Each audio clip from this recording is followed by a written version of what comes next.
A Joyce e o Willan. Deixa eu ver, cadê?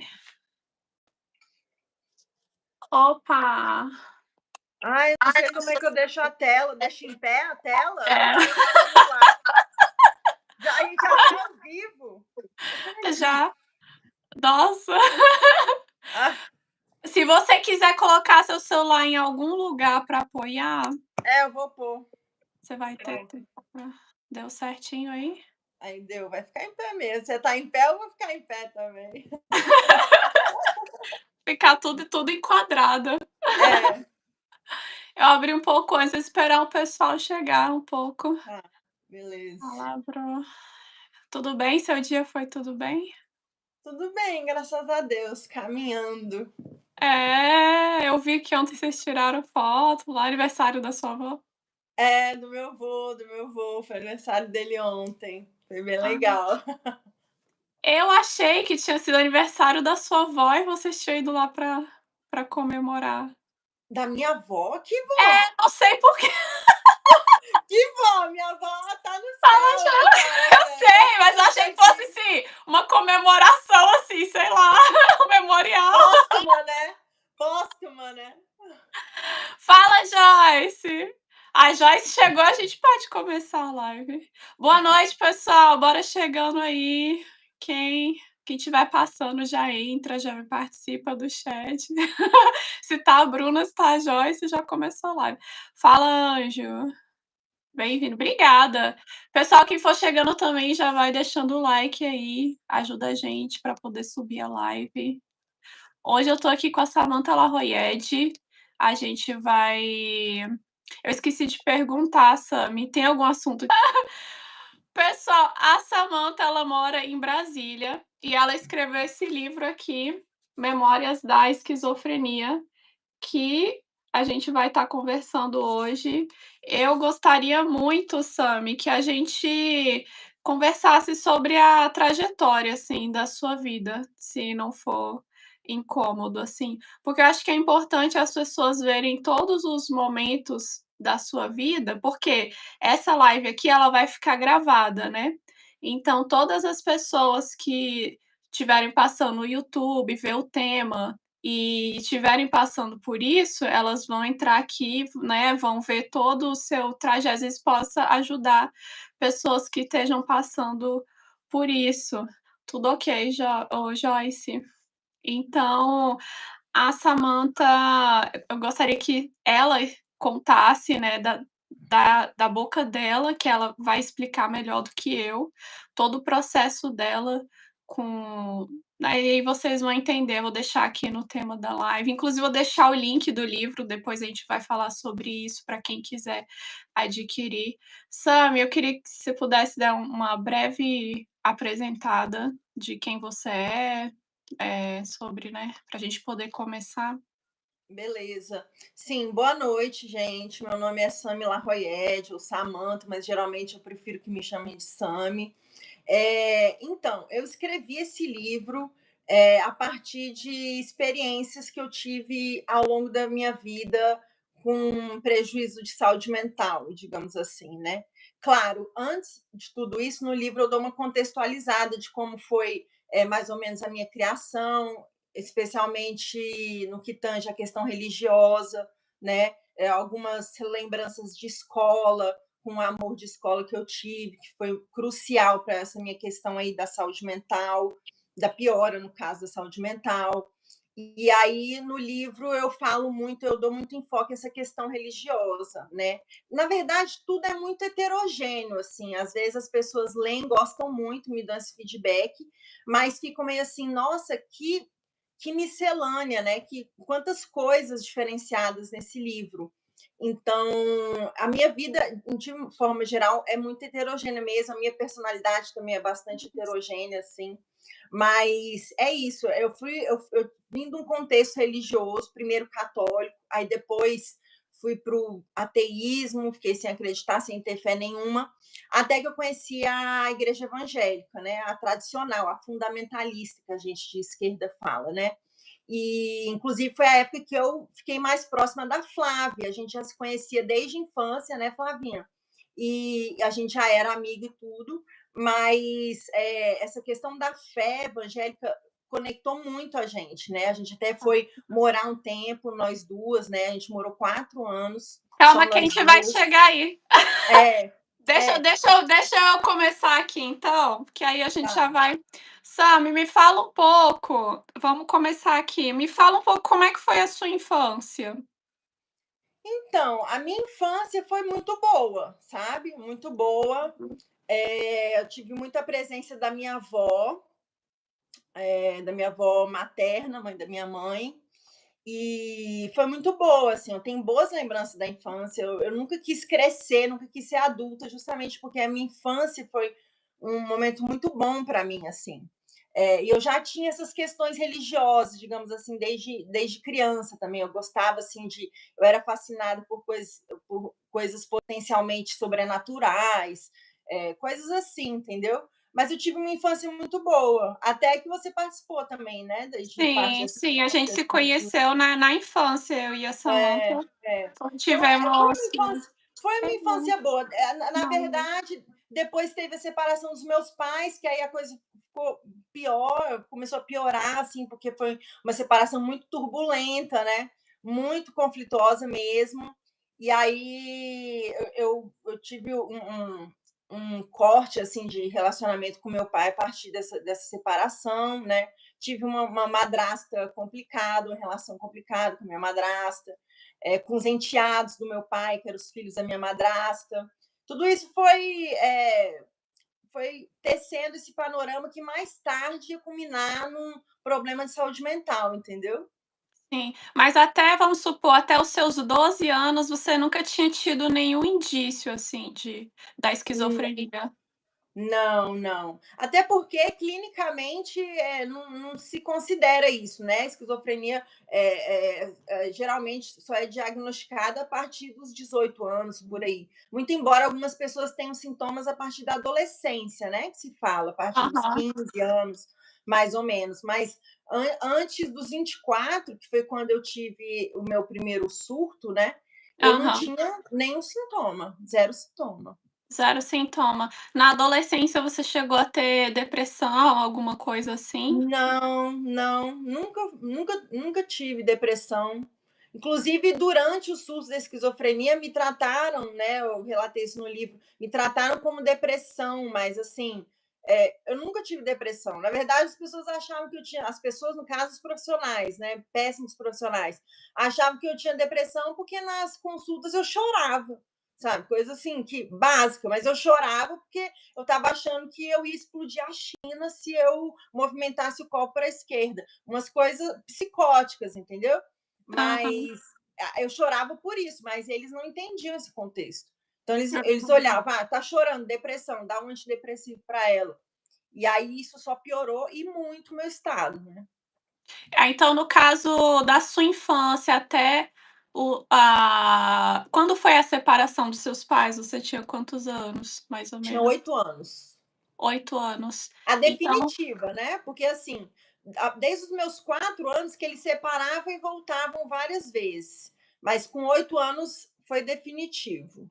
oi, Flavinha. Oi, xará. E você hoje, você acha que essa questão dessas brigas e tudo interferiram na sua doença? Ou você acha que isso ia acontecer de uma forma ou outra? Não, eu acho que interferiram no sentido assim, de uma maneira indireta, digamos assim, porque foi isso que preparou o terreno para eu virar fundamentalista. Tipo assim, para eu me apegar tanto à igreja de uma maneira tão simbiótica e tão fanática, entendeu? A Uhum. ponto de me enlouquecer mesmo. Então, eu Aham. acho assim que a falta dessa estrutura familiar fez com que eu visse na igreja a minha tábua de salvação, entendeu?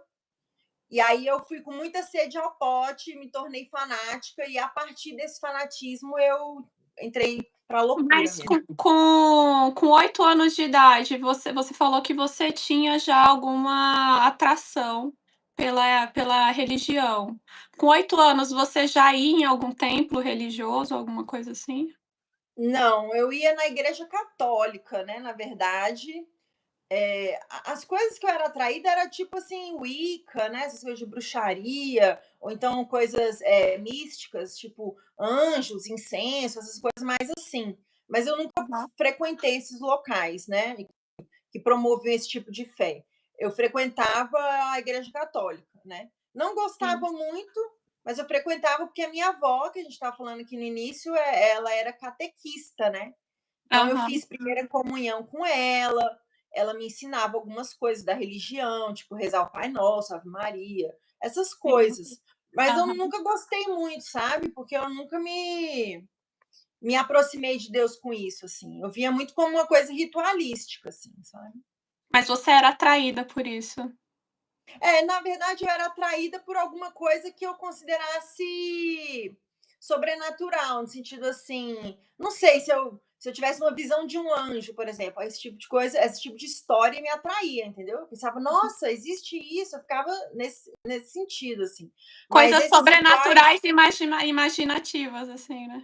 exatamente, exatamente. Agora, esses rituais da Igreja Católica, né, de romarias ou rezas, eu nunca fui muito fã. Respeito hoje em dia super, mas eu nunca fui muito fã. Mas eu fui criada com isso, né? Fui criada nisso. Sim. E aí, então aos 8 anos você saiu, né, desse convívio que era familiar, né, pai, mãe. E aí, Uhum. como é que foi sua trajetória, assim, dos 8 até os 15 anos de idade? Dos Você 8 até você os se lembra? 15, foi Aham, boa, foi boa também, foi boa também. Foi até na época que eu conheci esse garoto da escola, né, que eu falo no livro, que eu tive uma conexão muito intensa com ele, assim, a gente chegou a namorar um tempo, e eu gostava muito dele. Era um amor verdadeiro, eu considero, sabe? Eu gostava aham, muito dele, realmente. Só que aí o namoro acabou e eu fiquei muito mal, muito. Eu fiquei mal além do normal, digamos assim, além do simples coração partido que todo mundo passa. Todo mundo um dia já teve coração partido.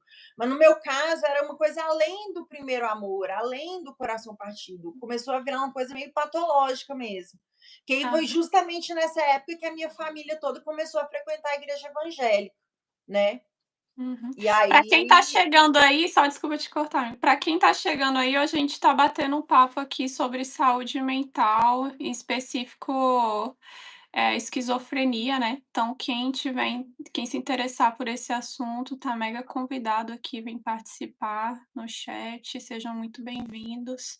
Então, Sami, quando você teve esse rompimento aí com esse rapaz, você sentiu esse primeiro baque?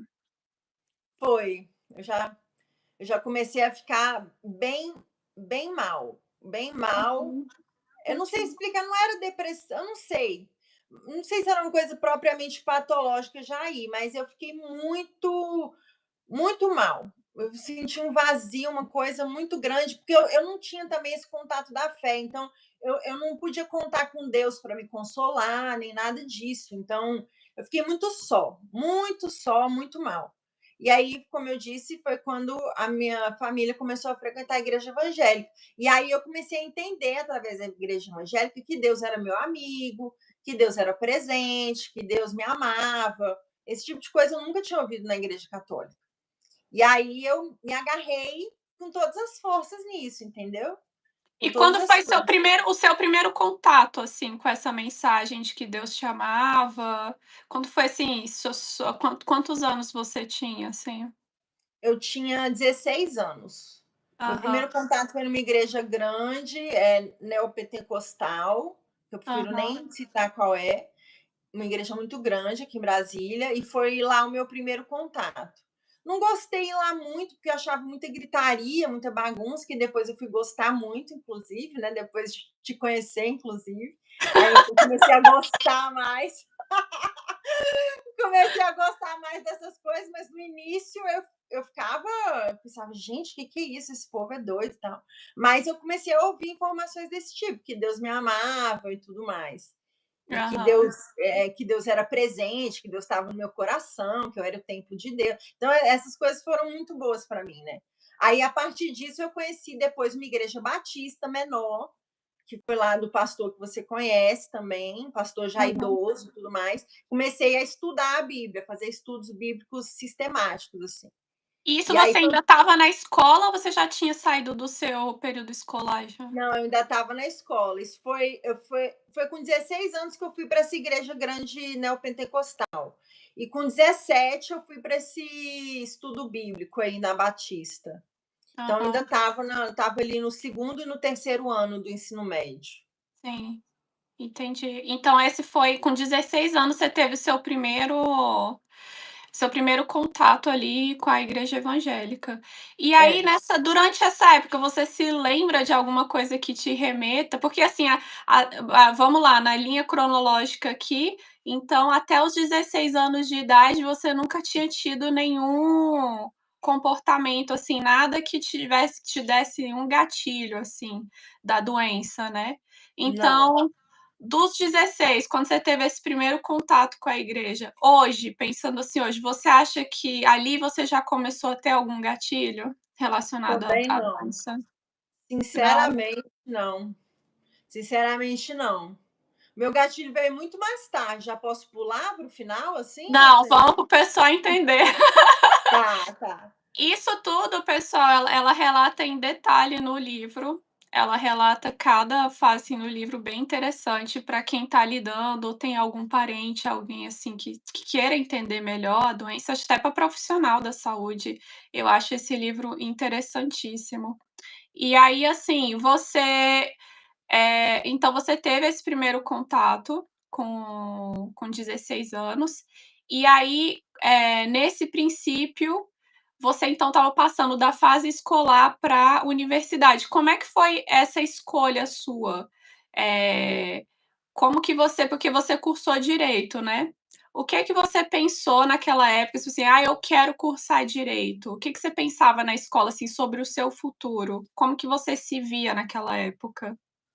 Então, inicialmente eu queria fazer comunicação e cinema na UNB, que é a federal aqui de Brasília. Então, eu cheguei a tentar algumas vezes o vestibular, mas eu nunca passava. E aí, ao mesmo tempo, eu era influenciada ali pelas pessoas da Igreja Batista, que, reiterando, uma igreja batista tradicional, a ser uma pessoa, como é que eu posso dizer assim, respeitável, a ter uma profissão de adulta, ter uma profissão bem vista. Então as pessoas pensavam, tem que fazer medicina ou direito, ou engenharia, essas profissões, né, bem básicas, assim. E eu Sim, pensei, tá, já que eu não estou passando mesmo para cinema, às vezes Deus não quer isso para mim, então eu tenho que fazer direito. Aí por isso eu fui fazer direito. Mas até hoje meus amigos comentam: "Nossa, isso não tem nada a ver com você, assim, com as suas sim, coisas, né". sim, sim. Porque eu me Mas lembro foi quando influência você da era igreja. criança, você desenhava muito, inclusive, né. Samantha É, desenhava mais do que eu. sim, sim. Eu desenhava muito, eu gostava muito, eu desenhei até minha adolescência, assim. Aí depois a igreja foi me tirando muito essas coisas, sabe? Essas coisas da criatividade, da dança, do teatro. Eu lembro que eu queria fazer dança de salão e tinha aquela coisa tipo assim: mas como é que você vai dançar com um homem que não é seu marido? Umas coisas meio assim. Então, tinha muito isso, né? Aí eu fui deixando essas coisas aos poucos, foi muito gradual, assim, né? Sim. Lembro até que você fazia a gente não comentou aqui, você se apresentava num grupo de dança, né. Quanto É, tempo eu era qual a idade que você Eu fui desse foi o participou? gru o grupo Tribo, é uma companhia de dança que, se eu não me engano, existe até hoje, de danças urbanas, né. E eu fui do Tribo dos 13 até os 17 anos, eu fui. E era um grupo muito bom, e tinha até trabalhos profissionais, assim, né, a gente Uhum, dançava em festa de 15 anos, ou então propaganda de TV, festivais em outras cidades. Eu fui para São Paulo, fui para Minas Gerais competir. Você tinha até uhum. uma fita minha que você filmou uma vez, lembra? Sim, uma Que vez eu eu fui na apresentei. competição. Aham, Então era muito bom, eu gostava desse campo da arte, assim, gostava demais. Mas sim. aí eu ficava preocupada, eu pensava: mas essas danças são sensuais e Deus não gosta e tal.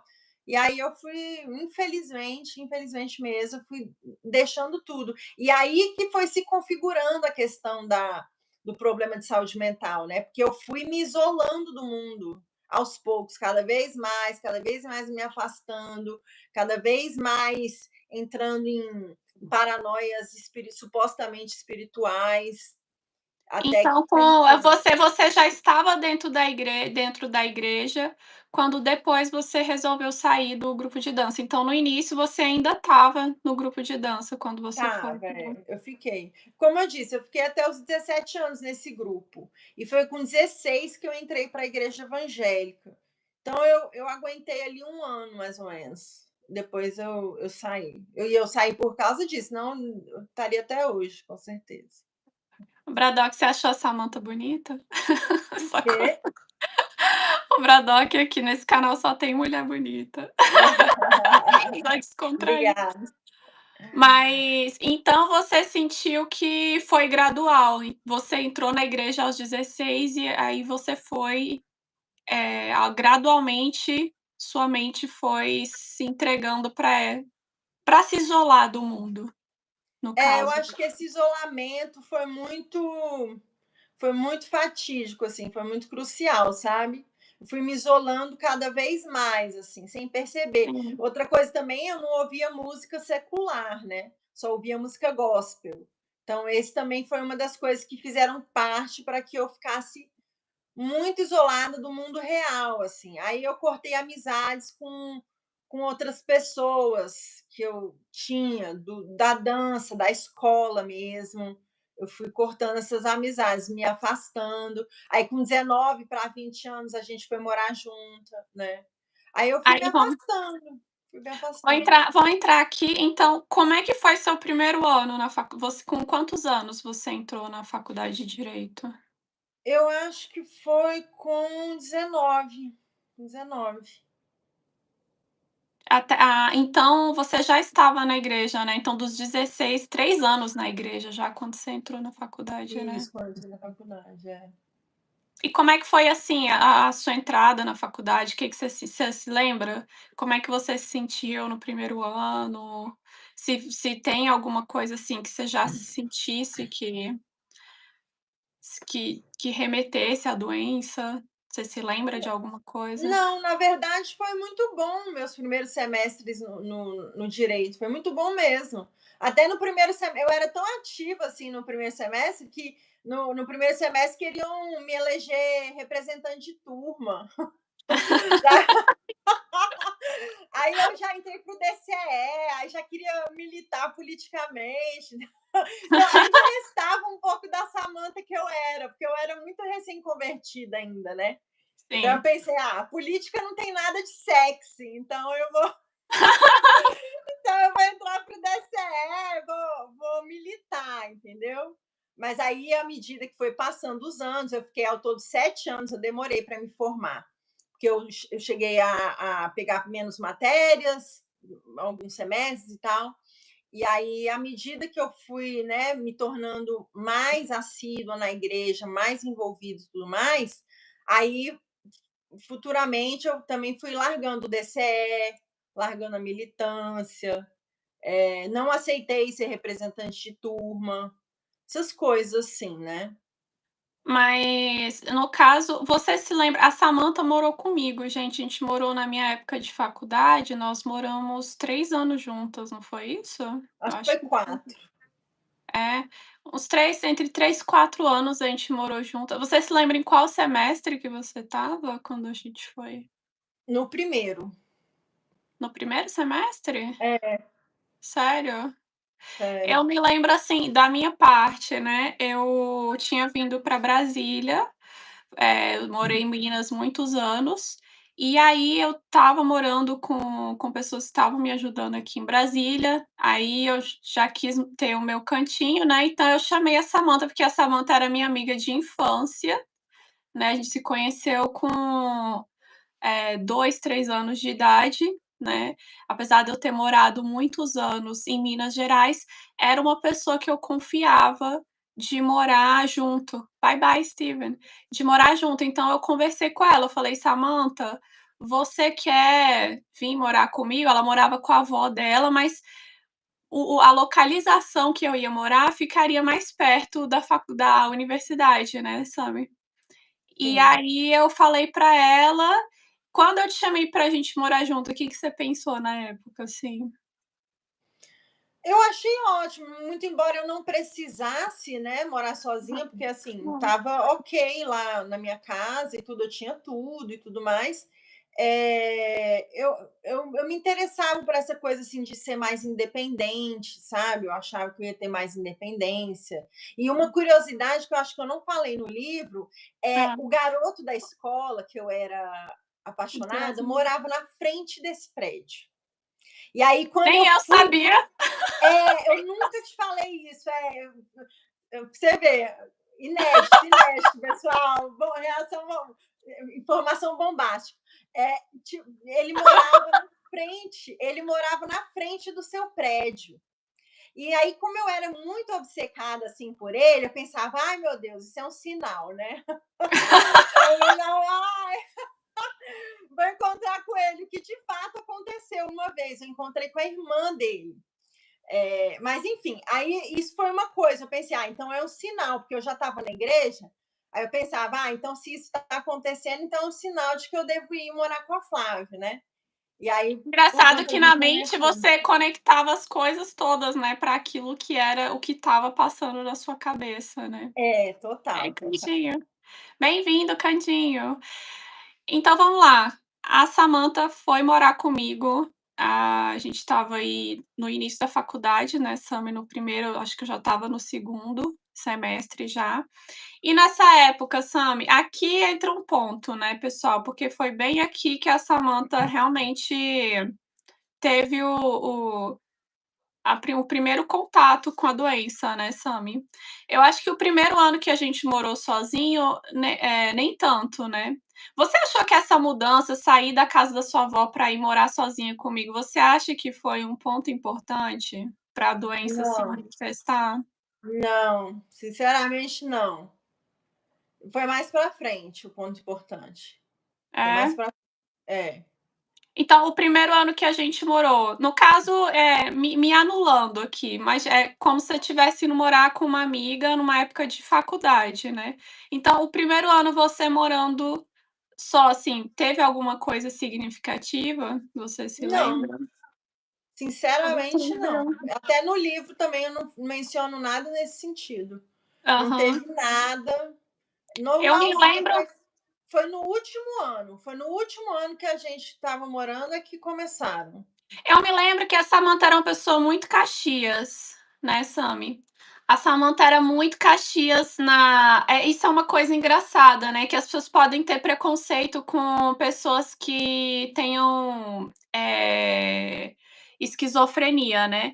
A Samantha, ela era uma pessoa muito Caxias, ela tinha uma rotina certinha, mais certa do que a minha, né, você ia na igreja todo domingo, tudo É. certinho, você ia nas aulas, nunca chegava atrasada, sempre bem, tinha seu emprego, estágio, né. A vida da Samantha era normal, normal, nunca ia falar óbvio, a gente tinha muitas eu nunca tive com nenhuma outra pessoa as conversas que eu tive com a Samantha, nenhuma outra amiga minha. Isso eu posso falar que eu tive as conversas os 3 anos que a gente morou junta, a gente tinha conversas muito profundas sobre vários assuntos, seja filosofia, história, religião, às vezes a gente passava horas Era conversando muito sobre a bom, né, era bom. era muito bom, é porque a gente tinha essas conversas sobre mundo espiritual, sobre física, né, sobre tudo, assim, a gente conversava sobre história, às vezes a gente ficava mirabolando mil e uma teorias de mundos paralelos. Não abre o É, jogo muito não, senão o povo vai saber que a gente é maluca. então a Samantha, ela era muito, muito Caxias em tudo, inclusive ela não namorava, né, sabe. Tinha essa É, coisa, assim, enquanto, assim, queria tudo certinho, né, casar certinho na igreja, fazer as coisas todas certas, né. Samantha sempre foi muito linear. Total, pior. Sério, Thiago. A Samantha era muito linear, assim, muito nas coisas dela, mas eu acho que dentro da sua mente você já, às vezes, ficava, né, pensando as coisas, mas era uma coisa muito não externava, né, não tinha tido um pico, assim, de uma coisa que e aí no caso, Sammy, quando é que foi o ápice, assim, eu tô te perguntando pra você falar, né, que eu quero que você fale, assim, do seu ângulo. Quando que foi, assim, entre a gente morar porque quando a gente morou junto foi quando a Sammy teve o primeiro start dela com a doença. Quando é que foi isso, Sammy? O que que deu start na esquizofrenia na sua vida? Então, já vinha, né? Como eu contextualizei, já vinha esse isolamento muito grande. E a única pessoa que eu tinha contato realmente, porque inclusive até da minha família eu me afastei por conta de ter ido morar com você, a única pessoa que eu tinha contato era com você. Só que aí depois de um tempo, eu comecei a sentir muita angústia. A gente foi para um retiro, sei lá se é essa palavra, chamado Conjuban. E aí aquilo Isso. me empolgou muito, assim, eu tive experiências sobrenaturais, foi uma coisa muito louca e tal, e eu fiquei muito pilhada. E aí a gente voltou para a igreja que a gente fazia parte, realmente isso que a Flávia falou é verdade, eu era muito sistemática, assim, as coisas, eu sempre ia, nunca faltava à igreja. Só que aí aquela igreja estava ficando muito parada para mim, entendeu? E aquilo foi me angustiando, aí eu pensei, preciso mudar de igreja. E aí eu já tinha tido um link numa outra igreja, que não é para falar, tá, Flávio, qual a igreja que era. Mas eu fui para essa outra igreja. Aí comecei a congregar lá. E aí foi a partir de lá que eu tive alguns conflitos, assim, nessa igreja, né? Algumas coisas que eu até hoje considero sobrenaturais aconteceram, mas foram misturadas com diversas fofocas, diversos conflitos, diversas informações truncadas que culminaram numa expulsão formal minha da igreja, né, pelos líderes lá. Houve uma reunião, tudo mais, e eles decidiram assim, aí me expulsaram. E aí, a partir disso, sim, Aí quando porque aí eu quero deixar claro aqui, porque era uma igreja muito grande aqui em Brasília, muito era uma igreja conhecida. muito grande aqui em Brasília e pentecostal, não era batista como essa que a gente frequentava. Isso é uma coisa que eu acho tanto pra mim e pra você, Samantha, eu acho que para as pessoas, tanto eu e você, a gente ficou muito isolado do mundo, assim. Acho que a gente tinha uma concepção de que santidade, estar com Deus, digamos assim, era se afastar das coisas mundanas. E coisas mundanas significava tudo aquilo que não estava dentro da igreja, né. Então você acaba se afastando de amigos, de familiares, de coisas comuns da vida, que são normais, né, às vezes você ir num churrasco de domingo com a família, você né, porque aí se tem música mundana, é Você pecado, não pode né. nem ouvir. Então assim, esse afastamento, eh, total, assim obrigada Thiago, esse afastamento total de coisas comuns do dia a dia, né. E isso não faz bem para ninguém, mesmo a pessoa sã, que não tem nenhum tipo de transtorno, isso não faz bem, isso começa a deixar a pessoa um pouco uhum. Sim, Joyce. Não, mas isso ela até relata no livro sobre isso, né.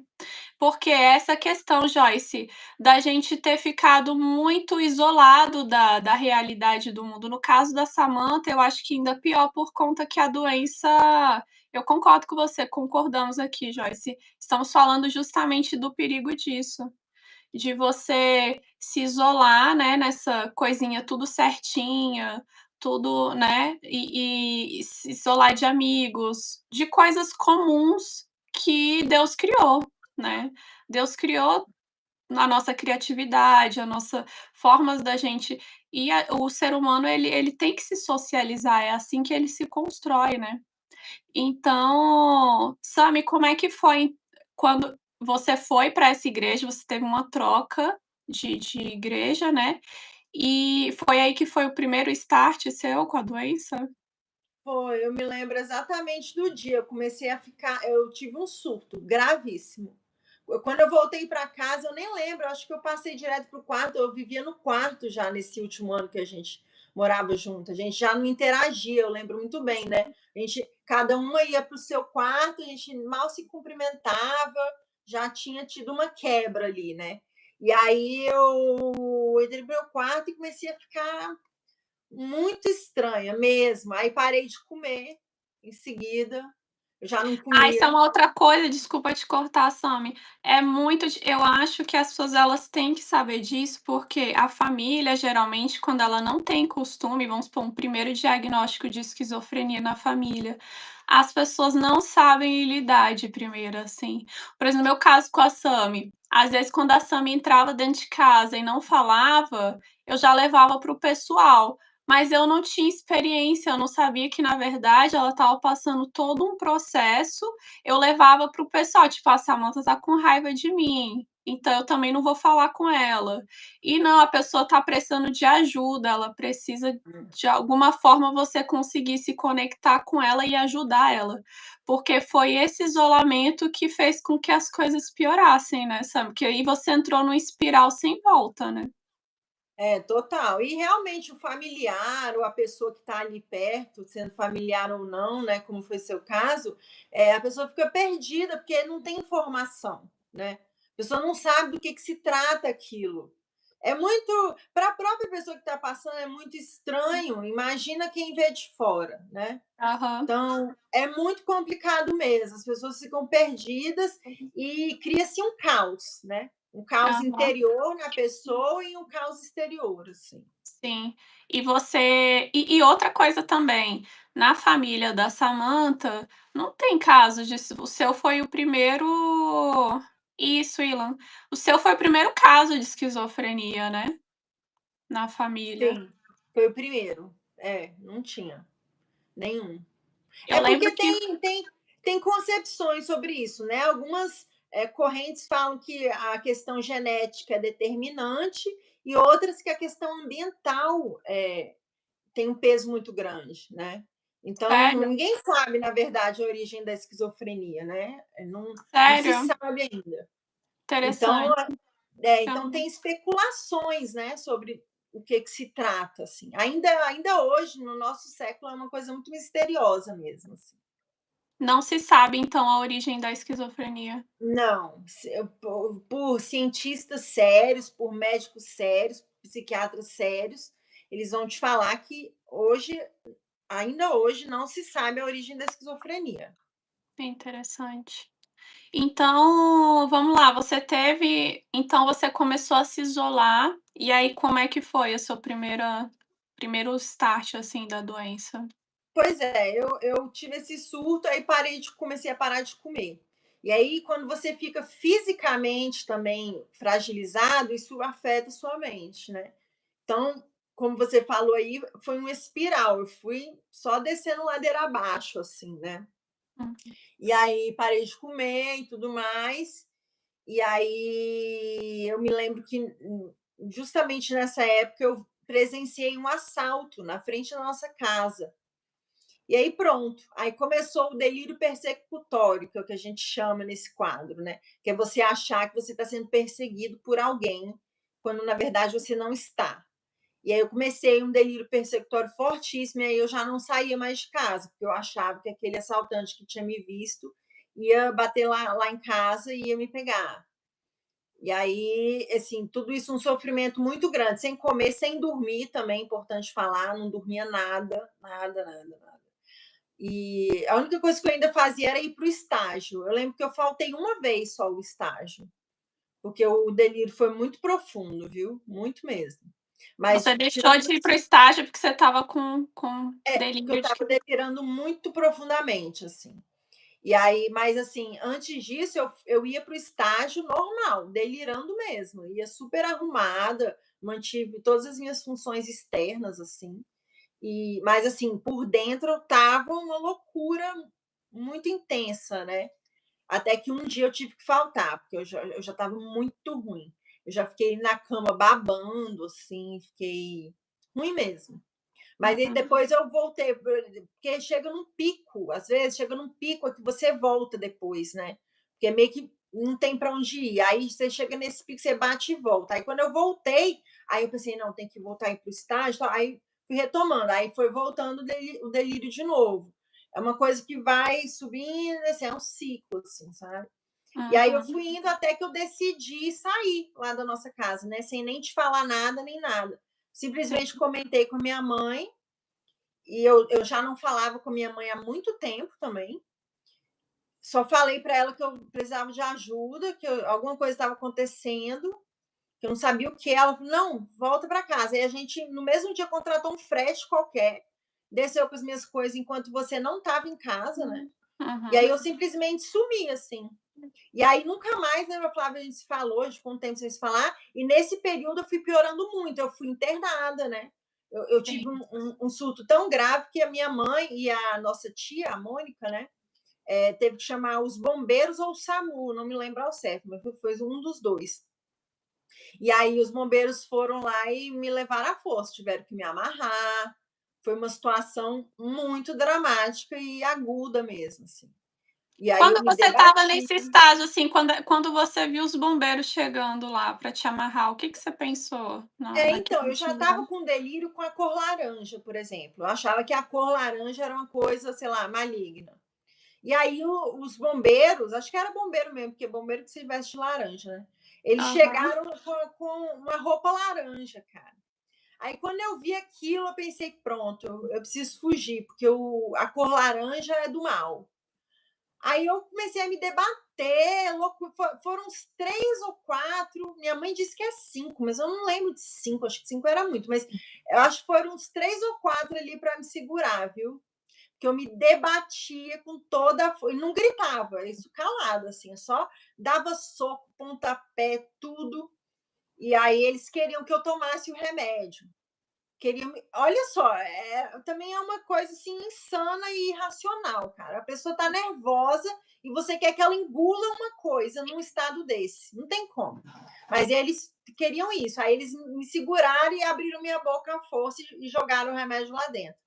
Aí eu cuspi e travei a boca.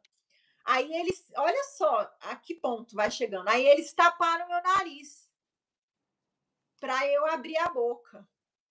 E eu pensei, é agora que eu vou morrer, porque eu achava que eu tinha que morrer, ir para o céu e tudo mais. E eu fiquei, segurei ali. Eles taparam meu nariz. Aí, quando eu comecei a desfalecer, porque eu estava tendo um desmaio, que eu não respirava, aí eles largaram e falavam, gente, a situação tá feia. E aí falaram, não, vamos ter que levar ela mesmo e tal. Aí me levaram. Aí me levaram na ambulância. Aí é o que eu relato no livro. Na ambulância, um desses profissionais, e a Mônica estava, a Mônica pode confirmar isso. Ele botou a mão na minha cabeça e começou a fazer um exorcismo em mim, assim. Uma coisa que também é muito violenta do ponto de vista religioso, se você for pensar, né? Aí ele começou a falar que saia toda pomba gira dessa mulher que não sei o quê, só porque eu tava toda de branco, né? Eu lembro a roupa que eu tava. E ele começou a citar várias entidades do candomblé, da Umbanda e tudo mais. E eu louquíssima, me debatendo. Não É aquela adiantava coisa, fazer né, a pessoa exorcismo. como profissional da saúde, isso deveria até ele deveria perder até Uma exoneração, é. isso, porque a pessoa é muito comum. É muito comum as pessoas confundirem, a pessoa tá endemoniada, uma coisa assim, com o estado emocional da pessoa, né, a questão doença psiquiátrica, né, que é uma coisa muito uma coisa muito louca isso, porque você precisou passar anos dentro da igreja evangélica para depois viver tudo isso e falar sobre isso hoje, que é essa confusão que as pessoas fazem na psiquiatria até hoje, até profissionais de saúde que não deveriam fazer, médicos inclusive, misturando religião com medicina. Total, total. O que é totalmente antiético, né, do ponto de Aham. vista profissional, assim. A gente não pode, a gente vive num país laico e tudo mais, então, e uma coisa é uma coisa, outra coisa é outra coisa, né. Então, Sim. assim, isso é muito complicado e pode piorar muito a saúde mental de uma pessoa, né, que foi o meu Hã. caso, eu fiquei muito pior depois disso, assim. Aí fui para o hospital de base e fiquei amarrada lá uns 2 dias ou 3. Você ficou 2 dias no hospital de base amarrada. Eles te deixaram amarrada? Me deixaram amarrada na maca, inclusive aqui, assim, no tronco. As 2 mãos, os pés e o tronco, amarrado com umas ataduras, assim. E eu fiquei lá. Aí eles me deram uma injeção mata-leão, que a gente chama, que é tipo Aldol com Fenergan, que é um antialérgico que dá uma derrubada boa na pessoa. E aí, quando eles me deram esse coquetel aí eu apaguei, deu uma apagada. E Aí de tipo isso. madrugada eu lembro, pode falar. Não, pode falar, pode. Aí de madrugada eu lembro que eu acordei ainda um pouco transtornada, aí parece que eles me deram uma outra injeção.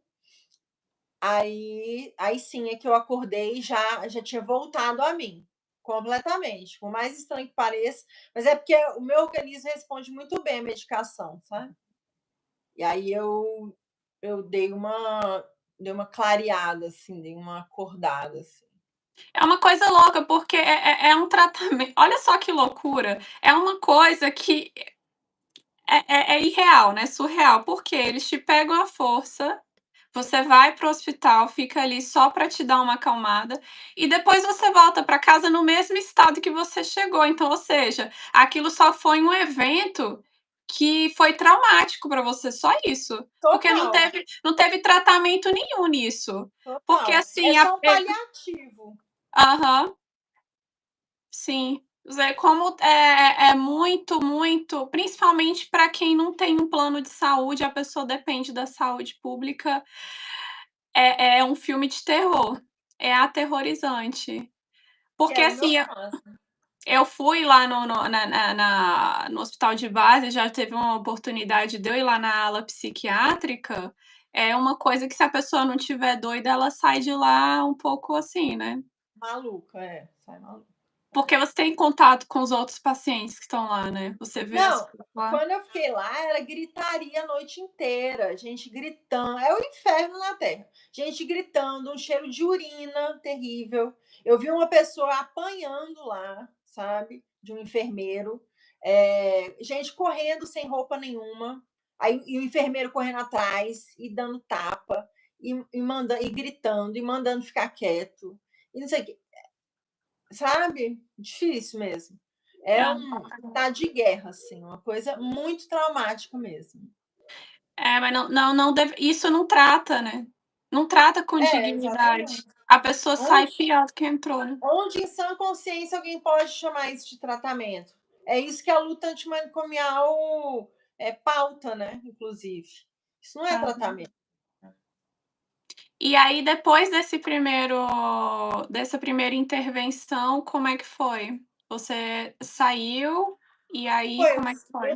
eu saí e comecei a ter uma vida normal, praticamente, que durou um ano no máximo. Eu fui fazer a primeira coisa que eu queria, que era dançar a dança de salão. Aí na dança de salão arrumei um namorado. Aí fui ter vida sexual, fui viajar. A gente viajava muito. Esse era um ponto bom do namoro, assim. Mas por Você outro se lado, desconectou agora sim, nessa fase, você se desconectou totalmente da igreja evangélica? nessa fase totalmente. Eu nem passava, não passava nem na porta. Não orava, não lia Bíblia, nada. Nada, nada. Nem pensava em Deus, nem nada. Foi uma desconexão total. É difícil de descrever, porque é muito radical, né? Você sai daqui e vem para cá, assim. Então é muito. Foi uma desconexão total. Aí eu fui viver essas coisas normais que eu disse, assim, né? Coisas E foi, normais da vida, né. e foi de certa forma um período bom, assim, também. Não sei, fez parte, né? Só não foi Aham. melhor porque eu não tinha espiritualidade, isso me fazia muita falta, assim. Mas eu Aham. não pensava nem nada, até que no final desse 1 ano eu comecei a cair de novo, né. Então você Comecei ficou namorando depois da primeira internação no hospital de base, até o próximo surto foi 1 ano? Foi 1 ano, foi. E durante esse 1 ano, você teve algum diagnóstico? Você buscou algum tratamento, alguma coisa? Não, a minha mãe ficava falando: "Você tem que tomar os remédios", e eu não queria. E aí eu não Aham, não fui mais em psiquiatra, nem em psicólogo, nem tomava nada. Tinha uma vida normal. Tranquei a faculdade, comecei a me dedicar só à dança mesmo, que era o que eu queria, né, desde o início. aham, Aí só que a dança de salão nesse caso, não a das danças urbanas. E sim. aí fiquei só nisso, assim, não procurei nenhum tipo de tratamento. Eu tratei esse episódio eu tratei esse episódio como inexistente. Eu não pude lidar com o que aconteceu, entendeu. Porque como Aham, você disse, eu era muito certinha, muito aham, linearzinha, muito Caxias, muito tudo, assim. Então aquilo era o fim do mundo para mim, era o fim do mundo. Eu não pude lidar uhum, com aquilo. Aí eu pensei: "Não, eu vou fingir que isso não aconteceu e vou fazer outras coisas da vida". E foi o que eu aham, fiz durante 1 ano, né. sim. E aí, quando foi o segundo episódio, assim, de surto? Qual foi o start para o segundo episódio de surto? Eu não me lembro muito bem o start, também não lembro se eu coloquei isso no livro, mas eu comecei a ficar ruim. O namoro me exigia muito. Eu tinha um namorado muito, assim, ciumento, muito grudado em mim o tempo inteiro. Isso me sufocava. E esse sufocamento, eu acho que começou a mexer com as minhas ideias, assim. Comecei a ficar muito tensa, muito ruim. Aí terminei o namoro, porque eu não aguentava mais ele, sinceramente. Aí terminei, e aí pensei: "Preciso voltar para a igreja". E aí foi a minha ruína de novo, que aí eu voltei para a igreja, né, E no você foi caso para outra igreja ou você qual igreja que você não, voltou? eu fui para a Batista, aquela que a gente frequentava. Aham, Aí eu fui para lá e comecei de novo a ficar super fanática, super ultra fanática. Aí comecei a fazer jejum demais.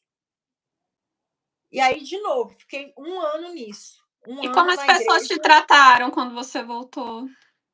Inicialmente me trataram bem, mas durou pouco. Eu não sei se é porque elas viram nas redes sociais eu lá bebendo todas, alguma coisa assim, mas eu comecei a sofrer uma hostilidade depois de um tempo, assim. Comecei a ficar meio. E aí eu fazia jejum para as pessoas me aceitarem. E aí foi aquele looping de novo, sabe?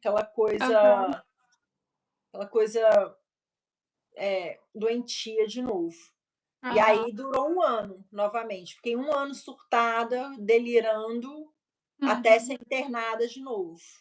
E assim foi, sempre 1 ano bem, 1 ano internada. 1 ano internada não, né? 1 ano ruim de saúde mental.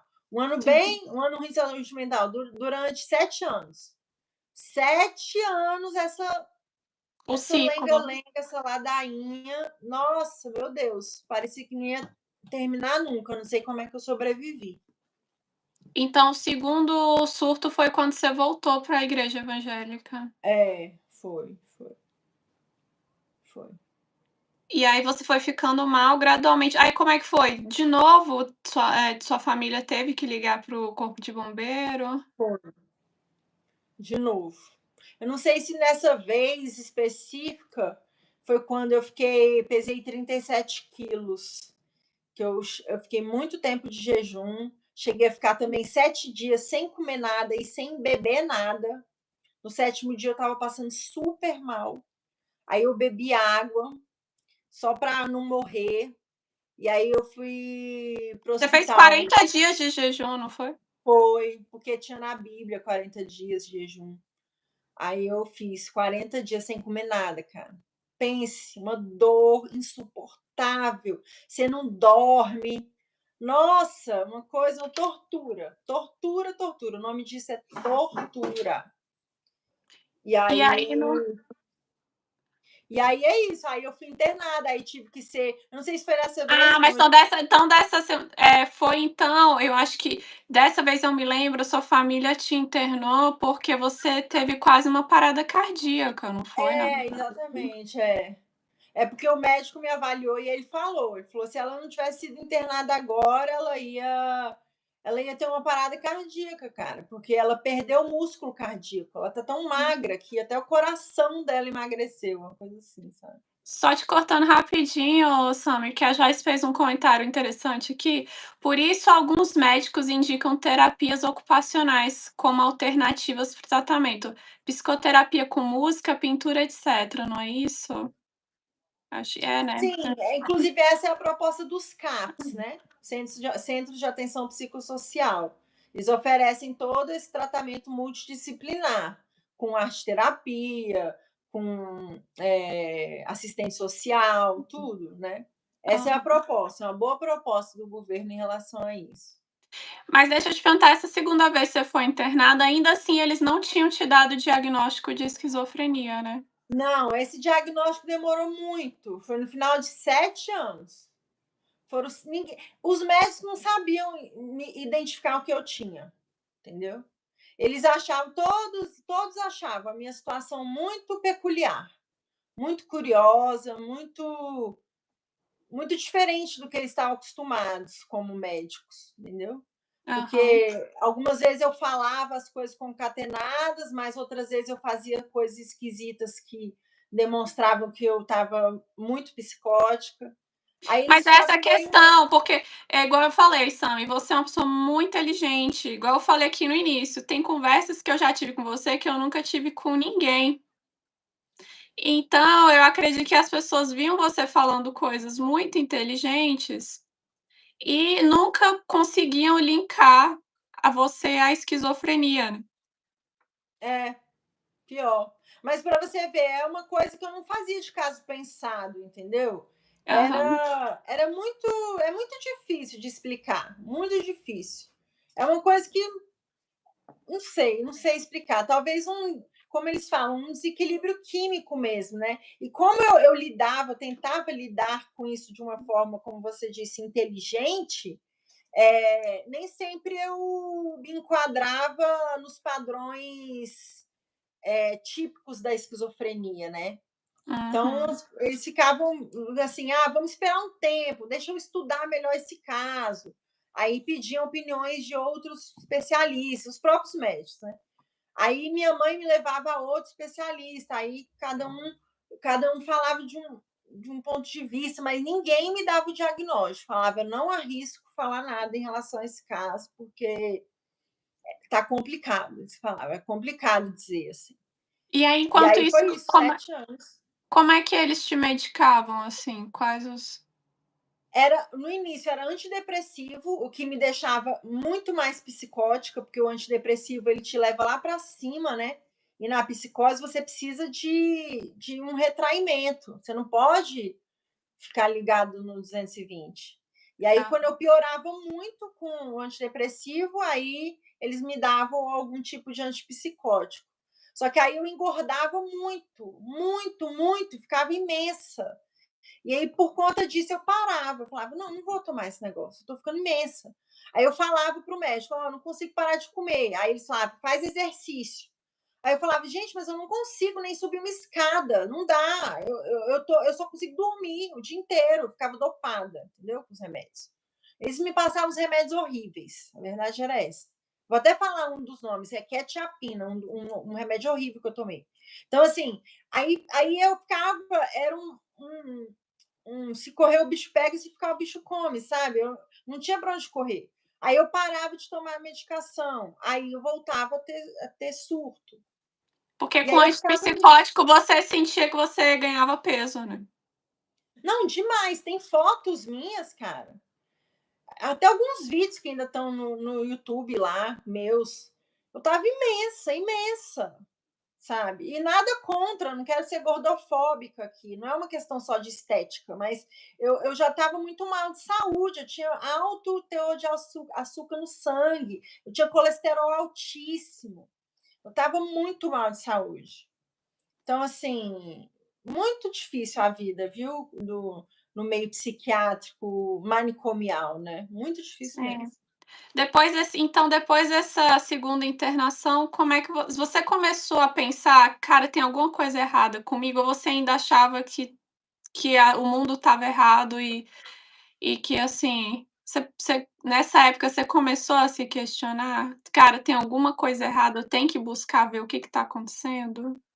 Ou você É, não que pensou? que o mundo tá errado eu acho até hoje, tá, eu Não, acho que o mundo tá todo não, mas eu errado. digo assim, de você pensar alguma coisa Eu sei, tem alguma coisa, entende? Tipo, tem alguma coisa eu que sei, eu sei, eu só tô descontraindo um pouco aqui, porque, nossa. Mas, sim, tipo, eu ficava oscilando, assim, algumas vezes eu achava que eu não tinha nada, outras vezes eu achava que eu tinha tudo. Eu estava muito mal, ou então eu não estaria passando por aquelas coisas. espera aí rapidinho que Então a eu Joyce fez oscilava um muito. rapidão, amiga, que a Joyce falou aqui, mas acho que a esquizofrenia ou os esquizofrênicos não têm ligação com cognição intelectual. Não, Joyce, amiga, não foi isso que eu quis dizer, é porque, assim, no caso da Sammy, eu acho que era difícil o diagnóstico, porque como ela sempre foi muito inteligente e na hora que ela queria, ela sabia argumentar, sabia, tipo, se colocar, eu acho que isso é mais difícil ainda para os médicos, porque justamente por isso, às vezes o médico tem costume de diagnosticar uma pessoa com esquizofrenia, porque tem os graus de esquizofrenia, né. Tem pessoas, às vezes, que entra no na alucinação e fica naquilo ali o tempo inteiro. A Sammy não, a Sammy era uma pessoa que se ela parasse para conversar com você, você nunca ia falar que ela tinha um negócio desse, porque ela sabia argumentar com você, ela te colocava no saco dentro das ideias que ela tinha na cabeça dela, entendeu? É, minha mãe sempre falou isso, minha mãe sempre usou essa expressão também, falando que eu botava no bolso. Acostumada a pessoa com esquizofrenia que fala lé com cré, entendeu? Então, são acostumados com coisas mais padronizadas, cara. Se for pensar, a maioria dos médicos é isso. Se debruçar sobre um caso específico, para eles é muito difícil, é muito demandante, porque dá trabalho, porque tem que ler mais, porque tem que ter mais empatia, tudo isso que eles não têm esse costume realmente, até porque na faculdade não se ensina isso, né? E até uma coisa que a luta antimanicomial também fala, que tem que começar da faculdade essa conscientização, né, dos profissionais. Aham. Não, sim, Joyce, eu li porque eu achei muito interessante a sua colocação, e é isso, porque realmente você do jeito que eu falei, pode dar a entender que eu acho que uma pessoa com esquizofrenia é uma pessoa retardada.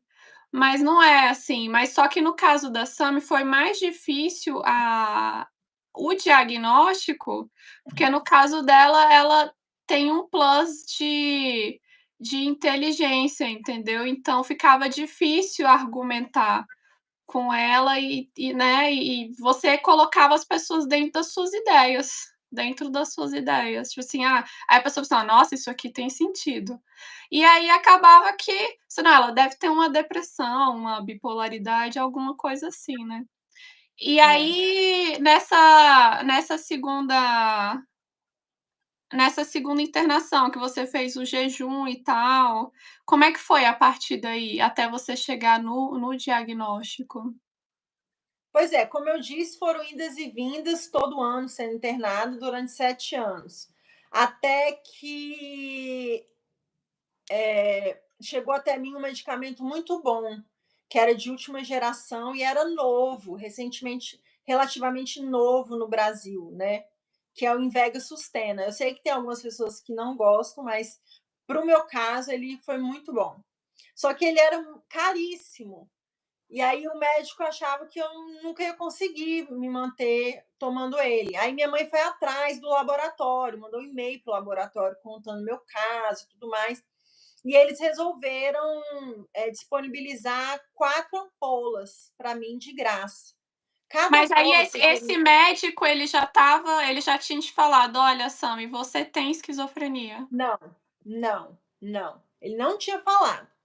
Ele achava que seria bom para minha questão de não engordar, porque era um remédio que era era se falado que não tinha tanto efeito colateral e que era bom para psicose.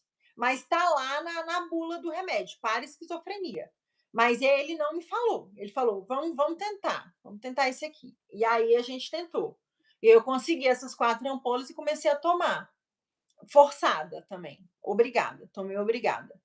Aí era injetável, aí me deram essa injeção. E aí foi uma coisa impressionante, porque dentro de acho que uns 4 dias, foi bem rápido. Em 4 dias eu já estava bem melhor, bem melhor. Eu engordei bastante, mas inclusive é o remédio que eu tomo até hoje.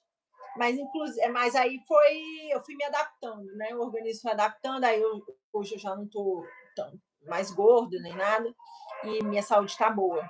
Então, assim, Ô, aí eu Márcia, comecei. Aí, no que eu comecei rapidinho, a tomar amiga, esse só rapidão, remédio, que senão. Rapidão. Mas a gente está falando sobre esquizofrenia e saúde mental.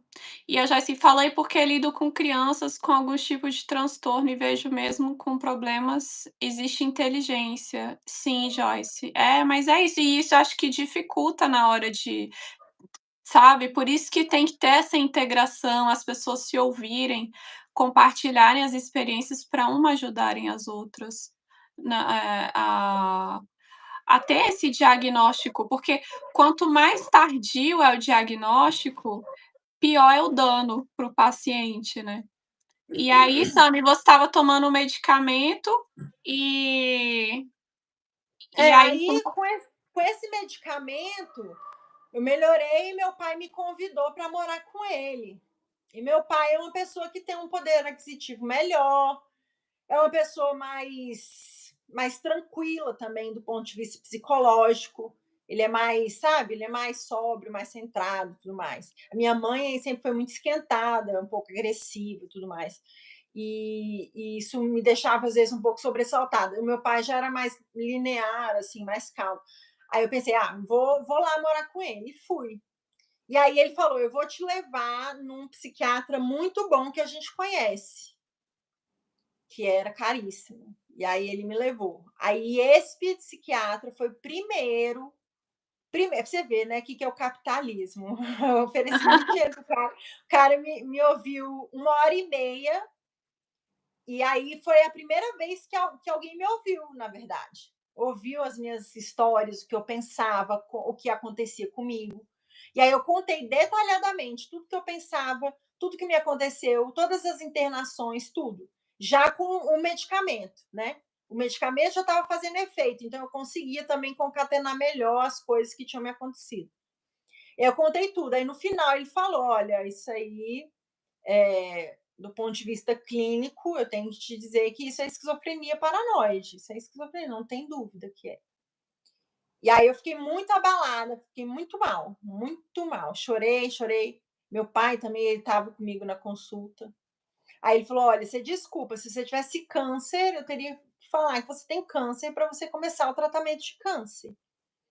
E aí eu tô te falando agora isso para o seu bem e tal, não é nada pessoal, não quero que você pense que é um julgamento sobre você. As pessoas com esquizofrenia hoje em dia têm uma vida normal, tal. E começou, né, a tentar dar aquela consolada assim. E aí foi a partir daí que eu tive o diagnóstico, em 2018 isso. 2018.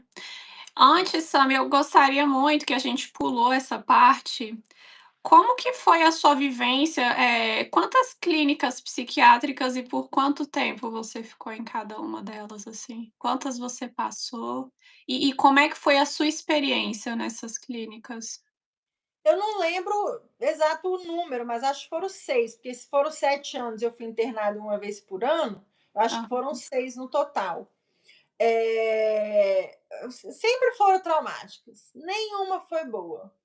Nenhuma foi boa, nenhuma foi boa. Numa delas, inclusive, uma coisa que eu sempre falo, eu tive um banho dado por 2 enfermeiros à força, arrancaram minha roupa, chegaram a rasgar minha roupa. Então, uma coisa dramática, aí eu cuspi na cara de um deles, me debati. Nesse caso eu gritei, gritei, gritei, mas aí não teve ideia, aí eles foram, né, então situação de abuso mesmo, abuso sexual. Então, assim, eram internações horríveis, horripilantes. Às vezes eu reclamava que estava com frio, me deixavam passando frio, sem cobertor, no relento. Então, situações muito, muito ruins mesmo, assim, ruins. Falavam coisas ruins para mim, enfim, só trauma, coisa ruim mesmo, assim. Eu acho Você que eu estando no numa vulnerabilidade e as pessoas que estão acima, né, deixando, eh ela lembra a protagonista da série Felicity. Que qual série é essa? já me falaram isso, obrigada. Nossa, adorei o elogio, já me falaram isso. Obrigada. Quem falou? Bruna? O Fred. Não, Fred, Fred, é. Obrigada, Fred. Ai, ai. Adorei. Mas é aquela questão da pessoa que tá vulnerável com a pessoa que tá, né, com uma autoridade. Então, você vê como que a pessoa usa do abuso de autoridade, né, pra Usa demais. Eles se acham os deuses, né, na Terra. Eles se acham acima do bem e do mal. E quem é paciente é lixo, entendeu? Para eles é isso, é um objeto, é uma coisa que não tem cidadania, que não tem vontade, que não é um sujeito de direito, entendeu? Eles não acham isso mesmo. E eu falo isso não de boca, eu falo isso pelo que eu passei na pele e vi outras pessoas passando. Eles acham que você é nada, né? E isso é muito ruim. Demora muito para você se reconstruir depois disso. Uma pessoa comentou: eu tenho esquizofrenia e não me expresso assim como você se expressa. Cara, mas isso aqui, eu tô há muitos anos de tratamento, quase 10 anos, entendeu? Então, assim, também não é uma coisa do dia para a noite. Eu tive que me reconstruir, reconstruir minha autoestima, reconstruir minha personalidade, e ainda estou nessa jornada. Então, é uma coisa muito complicada. sim, sim. E aí, você aceitou, assim, você passou um período que você, né, caiu a ficha: "Nossa, agora eu tenho esquizofrenia". E aí você quanto tempo levou, assim, pra cair a ficha, se agora Foi bem rápido, foi na consulta, na verdade. Eu chorei bastante, eu já assumi aquilo e tal. Aí falei que queria escrever o livro. Aí comecei a frequentar o CAPS. Minha mãe achou na internet uma associação que eu faço parte até hoje, e atualmente sou uma das diretoras dessa associação, lá de São Paulo, que é a ABRE, Associação uhum, de Pessoas, Amigos e Familiares com Esquizofrenia. E a partir deles eu conheci o CAPS, eles me falaram do CAPS, aí eu procurei um CAPS em Brasília. Aí aham, comecei a frequentar e falei: não, quero escrever um livro contando tudo. Aí foi aí que eu escrevi a primeira edição, né? Que essa que você tem aí é a segunda. Inclusive aham, é muito melhorada, né? E aí foi aí que eu escrevi o livro e comecei a querer militar, né? Porque logo na minha sessão de acolhimento, que se chama, né? No CAPS, uhum. já me falaram: você tem cara de militante, você não quer militar, não, a favor da saúde mental? Aí eu entrei para a militância de saúde mental. E aí já fiz meu primeiro discurso também na Câmara nesse ano. Aí fui indo, né? Fala, Sullivan, bem-vindo. Levou quanto tempo para você escrever o primeiro livro, sabe? Eu acho que foi uns 8 meses. Você não ficou com medo, assim, de expor sua vida? Quando você Pois pensou em escrever o livro, assim, você pensou com que propósito você pensou de escrever o livro, assim? eu pensei no propósito de ajudar, literalmente, de tipo, pode parecer pretensioso falar salvar, né? Salvar as pessoas, mas é o que me ocorre agora, no sentido assim de resgate, de resgatar pessoas que queiram ser resgatadas desse tipo de quadro, desse tipo de violência religiosa, desse tipo de desamparo familiar, tudo isso, entendeu? Eu quis Aham, fazer uma obra nesse sentido, de registrar e divulgar para que outras pessoas não passassem pelo que eu passei. Eu tive essa questão humanitária mesmo do coração, sabe? Para sim. ajudar, porque não é brincadeira. É coisa grave, coisa muito grave isso, assim. Um ser humano passar por esse tipo de humilhação, privação de fome, privação de sono, violência sexual, tudo, né? Violência Aham. psicológica, tudo isso é muito sério. Nenhum ser humano merece passar por isso, não. E aí eu Ô, escrevi João, nesse intuito. o livro é esse aqui, ó, Memórias da Esquizofrenia. Eu vou deixar inclusive o link aqui depois para vocês, quem quiserem dar uma olhada. E aí, mesmo quem não é esquizofrênico ou tem algum transtorno, às vezes é difícil se abrir. Sim, Joyce. É, amiga. E Ah, com isso é. eu queria até pontuar, eu não falo, eu não quero, dizer que todo mundo tem que contar para todo mundo dos seus transtornos, que nem eu fiz. Eu acho até que, por exemplo, quando eu trabalhava na escola, pública aqui em Brasília, ninguém do meu trabalho sabia do meu ativismo, não. Ninguém sabia do meu livro, ninguém sabia nada. Então, no trabalho, por exemplo, eu não contei para ninguém. Então, tem que separar as coisas. Aí, a partir do momento que o meu ativismo foi tomando mais corpo e tudo mais, aí eu contei do trabalho, aí o pessoal já me conhecia há mais de um ano, já sabia que eu era uma pessoa equilibrada, aí eu contei, falei do meu livro. Aí eles acharam maravilhoso, me chamaram para dar palestra lá. Mas por quê? Porque eu comecei aos poucos, não cheguei contando, né? Até porque se você chega num trabalho falando que você tem esquizofrenia, eles nem te contratam. Verdade é essa. Aham. Então tem que ter Uhum. sabedoria também, né? Olha a pergunta aqui. Todo respeito, você já foi uma igreja cristã buscar ajuda espiritual? Penso que muitas coisas que acontecem na nossa vida vêm do mundo espiritual. Ô, Brasil, assiste a entrevista desde o início, amigo. É. Depois, quando eu postar, acho que vai responder a sua pergunta. Sami, dentro das clínicas psiquiátricas, você chegou a presenciar com outras pessoas coisas que te deixaram bem Sim, assim, tem algum caso, assim, que você possa sim, como contar? eu citei no início, eu já vi algumas pessoas apanhando de enfermeiros, correndo sem roupa, e aí o Uhum. enfermeiro batendo na pessoa nua lá.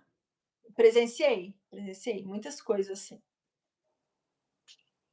Eh, eu fiquei bem assustada, para te falar a verdade, quando eu fui aqui no hospital de base e olhei, assim, a estrutura deles, eu fiquei: "Nossa, meu Deus". Se eu Mesmo você que é normal, assim, você fica um pouco assustada com a estrutura do lugar, né. As coisas um pouco sujas, né, aquele cheiro ruim, é muito complicado, muito. E às vezes pode correr risco até de um paciente atacar o outro, né. Nossa. Também, mas assim, o problema não é nem tanto a agressividade do paciente, porque geralmente, se um paciente agride, é porque ele foi agredido primeiro. É alguma Uhum. coisa nesse sentido. E essa agressão não parte de outros pacientes, parte dos profissionais. Então Aham. tem muito essa. É o que a gente fala, o mito da periculosidade. A gente fala muito isso na saúde mental. As pessoas acham que quem tem problema de saúde mental é perigoso e tudo mais. E isso é um estigma, né? Na verdade, é um Ah, sim, isso é preconceito. uma coisa engraçada você falar isso, porque você até comentou da questão do emprego, né. Às vezes as pessoas sabem que você tem, esquizofrenia, elas não vão nem vão se afastar de você, né, como se você fosse uma pessoa perigosa, né. Sim, sim, as pessoas têm medo, têm medo. Então, tem que ter muita sabedoria. Pode até falar, mas não fala para qualquer um. Ou então, se quiser entrar para a militância, tenha certeza de que você vai ter alguma estrutura financeira, vindo da sua família, vindo de alguém, porque se você for depender de um trabalho formal, CLT, e as pessoas todas saberem nas suas redes sociais, na sua vida, que você tem um transtorno, nem precisa ser esquizofrenia, pode ser outro. O contratante ele vai pensar duas vezes. Infelizmente é assim aqui no Brasil, acho que no mundo. Ai, Joyce, Infelizmente é assim. Flávia, ninguém é normal. Olha, eu É, não sei que boa, não, mas você gostei, sabe o que eu gostei, pensando viu, aqui? Laís? Apenas nos moldamos às situações. Não, mas aqui, parando pra pensar, eu não sei quem que é mais louco, se é o paciente que tá lá ou se é o enfermeiro que faz esse tipo de coisa, que tipo, que arranca a sua roupa e te dá banho à força ali e coisa, eu não sei quem que Mas é mais. mas a gente tem por dados aqui em Brasília que as pessoas que trabalham com saúde mental hoje em hospitais psiquiátricos, que a gente sabe que são manicômios, elas também estão muito mal de saúde mental, tão mal que há índices de suicídio nesses locais. Suicídio de enfermeiros, de médicos, suicídio de profissionais de saúde mental por trabalharem com saúde mental atualmente. Então, as pessoas também não estão bem, né? Porque são subvalorizados, são mal pagos, não tem um treinamento. Tem coisa que nem precisa de treinamento, é empatia humana mesmo. Mas eles nem conseguem ter espaço para ter isso porque não tem contexto, entendeu? Estão ganhando Uhum. mal, eles estão dormindo mal, eles são maltratados no trabalho também. Então tem toda essa questão, o buraco é mais embaixo, sabe? É só falar com o Brasil aqui. Brasil, eu não achei que você foi desrespeitoso, eu só acho assim, porque como a gente já abordou na entrevista inteira a questão espiritual, fica complicado agora em 1 minuto te responder isso. Mas se você tiver interesse e assistir desde o início a entrevista, eu acho que você vai gostar, porque a gente abordou religião aqui a live inteira praticamente, já que você tinha perguntado, né. Aí fica complicado, né, Sami, porque, tipo, a gente passou aqui já 1 hora e pouco falando só sobre isso, aí fica difícil resumir em 1 minuto. Aí João falou: "A verdade é uma só e não faz curva, as pessoas não ligam para os nossos problemas, então não dá para perder tempo, temos que desabafar com Deus". Ó João, mas é complicado, porque igual no caso da Sami, assim, eu acho bem legal, sabe, Sami, porque você teve essa coragem de escrever o livro e entrar, né, você teve coragem de fazer o tratamento ali no CAPS e se integrar com aquelas pessoas ali, e eu acredito que tudo isso ajuda você e as pessoas que estão em volta que você se relaciona hoje, né. Então, se você se isolar, que era no caso quando você não se tratava, era pior, né. Porque no caso quando você decidiu se isolar, tipo: "Ah, vou falar com Deus", porque o ser humano ele não é um ser, solitário, né, a gente nasceu para se relacionar com os outros, é quando a gente se relaciona com os outros que a gente se constrói. Aí eu acho que a resiliência vem, quando a gente escuta uma pessoa que nos agride com palavras, às vezes com palavras preconceituosas e a gente fica, abalado com aquilo, a gente se retrair por uma pessoa que nos atacou, né. A gente não pode, a gente tem que continuar, porque tem pessoas boas no mundo também, tem pessoas que, né, nessa trajetória tiveram pessoas que te ajudaram, né, Sami, pessoas que, É, né. tipo assim, dá para contar nos dedos, tá? Mas Aham, mas tiveram. Isso é importante falar, porque assim, hoje em dia eu tenho um contexto, né? aham, Primeiro, o contexto principal assim é o da militância, né, que ressignifica todo esse sofrimento. Agora também tem o contexto familiar que está super bem, minha família está super bem, tudo mais. aham, Financeiramente eu estou num momento muito bom também. Então tem tudo isso. Eu tenho meus amigos, eu interajo não tanto quanto eu gostaria, como é com você, por exemplo, aham, mas a gente sabe que a pessoa está lá, sabe? A gente sabe que sim, você tem uma pessoa que gosta de você em algum lugar. Eu tenho um amigo muito próximo, que é o Celso, que se conhece. A gente sim, se vê toda semana, a gente ora junto, que é uma coisa também importante falar. Eu ainda tenho espiritualidade, eu ainda sou cristã, ainda me considero evangélica, mas hoje eu tenho uma pegada que a gente chama de progressista, que é uma fé mais aberta às causas sociais, à inclusão dos menos favorecidos, ao respeito a todas as religiões. Isso para falar só por alto. Então, assim, eu tenho ainda essa fé e essa fé, nossa, me ajuda muito. A minha relação com Deus hoje está muito boa, nem se compara a antigamente. Então, tudo isso são contextos, né, que fazem com que eu tenha essa estrutura para estar falando aqui, com que eu tenha tido a estrutura de fazer a segunda edição do meu livro, com que eu tenha estrutura de fazer discursos na Câmara ou em eventos até para 1.000 pessoas, assim. Então, tudo isso é um contexto e é um processo também. Não é uma coisa que é uhum, da noite para o dia, né? E isso é sim, muito importante em saúde mental, que é o que a gente fala, saúde mental não é ausência de doença. Saúde mental é promoção de vida. Então, tudo aquilo que para você produz vida, um hobby, você gosta de pintar, como a Flávia, desenhar ou cozinhar, isso para você é saúde mental. Por quê? Porque é aham, produção de vida. Você gosta de rede social. Eu, particularmente, gosto muito de rede social. Eu sou uma dependente química de rede social. Então, tipo assim, isso para mim é promoção de vida, sabe? Então a gente tem que ver, você tem que ver na sua vida pessoal o que, que é promoção de vida para você, né? E se contextualizar, sempre se cercar de pessoas, como você falou, não ficar isolado, né?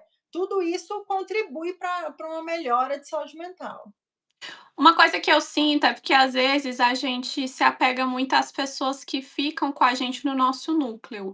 Eu acho que esse é um núcleo pequeno, mas às vezes eu sinto o núcleo que você vai confiar. Mas às vezes eu sinto que a gente é coletivo no universo em relação a pequenas coisas. Vamos supor, um dia que você tá com sede, uma pessoa vem e te oferece um copo de água e dentro da sua trajetória, essas pessoas que vão passando pela sua ajuda e vão te dando pequenas ajudas, elas indiretamente fazem chegar onde você tinha que estar dentro do seu propósito de vida, entende?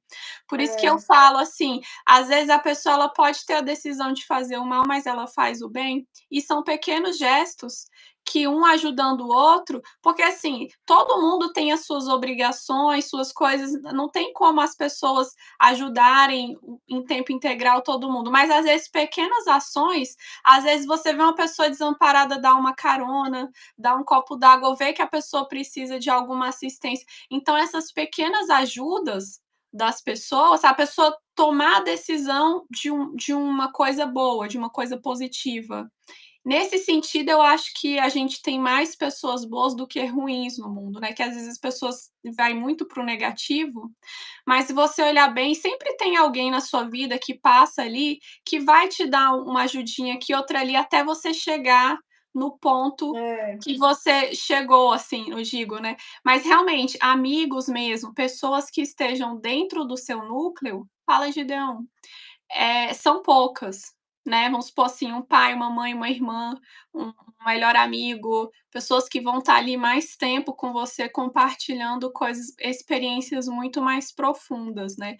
Mas, por exemplo, o que eu digo em questão de gentileza, uma pessoa que poderia, em vez por exemplo, a gente voltando ao caso dos enfermeiros aí que te deram o banho, eles poderiam ter escolhido te tratar aquele momento específico da sua vida, eles poderiam ter escolhido, te tratar com humanidade, e eles fizeram a escolha errada. Então, assim, a gente tem todo dia a chance de, tratar o nosso próximo com um pouco de humanidade na que as pessoas que passam, por exemplo, a Joyce trabalha com criança. Ela tem a opção de fazer algo que pode ser traumático para a vida de uma criança para o resto da vida, ou essa criança lembrar dela como uma professora, alguém que tomou uma decisão inteligente ali e bondosa, e aquilo ela vai lembrar aquilo positivamente pelo resto da vida dela e aquilo vai ajudar ela na caminhada dela. Então, são pessoas que passam na nossa vida e às vezes, tem esses pequenos atos de bondade, né. Então, pessoal, deixa eu só ver com a Sami aqui, dentro de tudo isso que a gente abordou, Sami, da sua trajetória, tem alguma coisa, assim, que você queira acrescentar da sua história pra gente? Só uma coisa, essa questão do diagnóstico foi muito importante num ponto da minha vida e eu considero que pode ser importante para muitas pessoas que estejam passando por sofrimento psíquico, mas atualmente eu não me agarro muito a essa questão de diagnóstico, sabe? Até eu aprendi isso na luta antimanicomial com pessoas muito bons profissionais de saúde, professores da UNB, pessoas gabaritadas mesmo, de que até o diagnóstico é uma construção social. Então, você não deve se limitar a isso, sabe? Então, antigamente, ou ainda hoje em alguns lugares, uma pessoa psicótica ou com esquizofrenia, algum tipo assim, ela é tida como um xamã, ela é tida como um líder da comunidade, ela é tida como alguém que tem um acesso a coisas misteriosas da vida. Então, isso depende muito, é uma construção social. Então, assim, é bom para você se situar, de repente, um diagnóstico, para você tomar uma medicação que vai te ajudar no dia a dia, é bom. Agora, você se limitar a isso também pode ser problemático, porque você pode ter uma vida, às vezes, não tão boa quanto você poderia, porque você fica se castrando, né? Se tolhindo e deixando as outras pessoas fazer isso. Então, acho que é importante também, de repente, ter um diagnóstico para dar a situada, mas não viver nele, né? Eu, hoje em dia, eu nem me prendo mais a isso, assim. Uma vez uma pessoa me falou assim, por que você botou no livro Memórias da Esquizofrenia, você tinha que ter botado Memórias da Samantha, sabe? Mas é porque eu já tinha uma concepção um pouco manicomial, digamos assim, dessa questão. Hoje eu já penso um pouco diferente. Mas, de qualquer forma, está aí. É até bom que esse nome esquizofrenia geralmente é chamativo, né? E acaba sendo um atrativo para pessoas que têm sofrimento psíquico semelhante ao meu. Mas o recado é esse, de partir para a vida, né?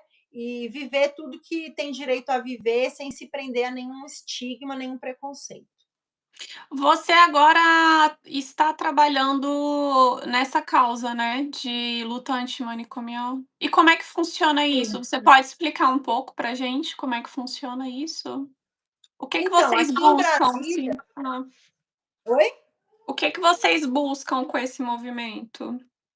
Então, a luta antimanicomial, em última análise, de maneira bem resumida, ela busca a promoção de vida, né? Como eu disse, é a saúde mental, que é renda digna, moradia digna, lazer, cultura, tudo isso é saúde mental e tudo isso a luta antimanicomial pauta, né? E aí a gente procura, no movimento que eu faço parte atualmente, que é o Fórum Revolucionário Antimanicomial, aqui em Brasília, a gente procura se fazer presente em locais, em eventos, em audiências públicas, para representar pessoas em sofrimento psíquico que não tem ninguém que fale por elas, né? Que estão atualmente nos hospitais psiquiátricos ou que estão nas ruas, né? Muita pessoa em sofrimento psíquico vira pessoa em situação de rua. Então a gente vai em reuniões políticas, a gente leva isso para frente, frentes parlamentares, né? A gente tem uma frente parlamentar distrital aqui em Brasília, tem a nacional também. E a gente leva essas questões, né, para que o governo melhore em políticas públicas para essas pessoas, invista nos CAPs, né, acabe com comunidades terapêuticas, porque tem financiamentos estratosféricos, dependendo para determinadas áreas, que não promovem um tratamento humanizado, entende? Aí a gente fica nessa briga aí, para que seja investido nos CAPs, que Uhum, então, basicamente é isso, é uma luta por saúde mental que significa promoção de vida, né. sim. Pessoal, eu gostaria muito se vocês puderem vamos, energizar esse chat aqui. Eu Nossa, já está gosta super energizado, esse chat não para, tô vendo a gente falando e o povo falando o tempo inteiro aqui. Pessoal, vamos interagir? Vocês querem Gostaria muito que vocês fizessem perguntas para Sami, bora bater um papo aqui? Bora lá. Olha só, os comentários que não condizem, a gente vai silenciar, vamos lá. Ah, a Ana Clara, é só esperar. Gostaria muito, muito, muito. Eu vi que entrou aqui no chat um Edson psicólogo. Quem tiver dúvida, alguma dúvida, agora é a hora de vocês falarem, para a gente bater. É um assunto bem interessante. Sim, Joyce. Obrigada, Sandriel. Joyce, é igual você falou, e eu acho assim, quando. Peraí. Em algum momento ela na vida dela pensou que era bipolar. Você já pensou que você era bipolar, Sami? Não, eu nunca pensei que eu era bipolar, por quê? Porque eu nunca tive depressão. Tipo assim, meu humor nunca oscilou, sabe? Eu tinha só psicose, eu ficava só no pico, no pico, no pico, entendeu? O bipolar, ele necessariamente tem essa oscilação. Ele fica um período de baixa e um período de alta, que se chama mania, né? Ele fica um período de mania, período de depressão, período de mania, período de depressão. Eu nunca tive essa oscilação de humor. Inclusive, depois do remédio, eu fiquei com o humor embotado, que a gente chama, né? Você fica meio apático, assim. Atualmente eu não tô, porque eu tô com uma dose mínima de medicação, só Hum, de manutenção mesmo. Mas o meu humor é bem ok, assim. Então, eu não tenho Sim. essa questão do bipolar, não. Oscilação de humor, né. É isso que eu É. eu até comentei, engraçado, eu nunca tive com depressão, né. Você nunca teve um Só estágio assim? depressão também não, só depressão também não. Nunca fiquei assim de cama, sem vontade de viver, com ideação suicida. Eu tive ideação suicida uma vez só, nesses 7 anos, né. Então O nunca João tive. perguntou assim, fazer atividade física ajuda? Demais, demais. Eu comecei há quase 2 anos, eu estou fazendo exercício físico toda semana, no mínimo 2 vezes por semana, mas às vezes eu faço 4. E é muito bom, porque é endorfina, né? Dá uma levantada, assim. Eu ficava, por causa do remédio, eu ficava às vezes muito sonolenta, com preguiça mesmo. É uma preguiça, esse nome não é bom falar preguiça, mas é como se fosse, né? Você fica com Aham. preguiça de tudo e tal. Mas aí a atividade física ajuda demais. E eu pratico corrida desde o ano passado e faço funcional, CrossFit. O Iso fez uma pergunta aqui, eu vou ler a pergunta dele, mas eu vou reformular. Ele perguntou assim: "Você acredita que tudo isso foi só e unicamente espiritual?" Eu vou reformular a pergunta do Ilso, Sami. Até essa é uma coisa que eu falo bastante, às vezes eu converso bastante, porque a gente teve essa vivência muito profunda, né, com a igreja protestante, né. Hoje, o que que você acha que é espiritual e, na sua opinião, o que é espiritual e o que que é químico? Porque, assim, tem uma coisa, que inclusive você escreveu no livro e eu penso muito nisso, é que a pessoa nunca linka, né. Você quando tinha os problemas, assim, com como é que fala? As histórias que você montava na sua cabeça, né, que ia acontecer tal coisa, os delírios, né. Quando você tomava o remédio, passava. Então, Sim. assim, tipo, o remédio tá exorcizando o seu demônio, né, como se fosse. É. Olha, eu tenho muito a dizer sobre isso. É muito interessante isso. Eu tenho muito a dizer sobre isso. É, Primeiro, é bem polêmica essa questão do que é espiritual e o que não é. Como eu disse, pontuei, né, durante essa live, eu acredito sim em coisas espirituais e acredito que tenha ocorrido certas coisas sobrenaturais comigo. Por que não? Agora, não de origem maligna. Não acredito, por exemplo, que eu fiquei possessa. Em momento nenhum acreditei nisso. Agora, algumas coisas Deus me falando, isso eu acredito até hoje. Mas é como a Flávia disse, por exemplo, se você está com uma angústia, uma coisa muito ruim, e um remédio tira isso, então já não é uma questão, ainda que espiritual, Espiritual. não é só uma questão só espiritual, porque o remédio agiu.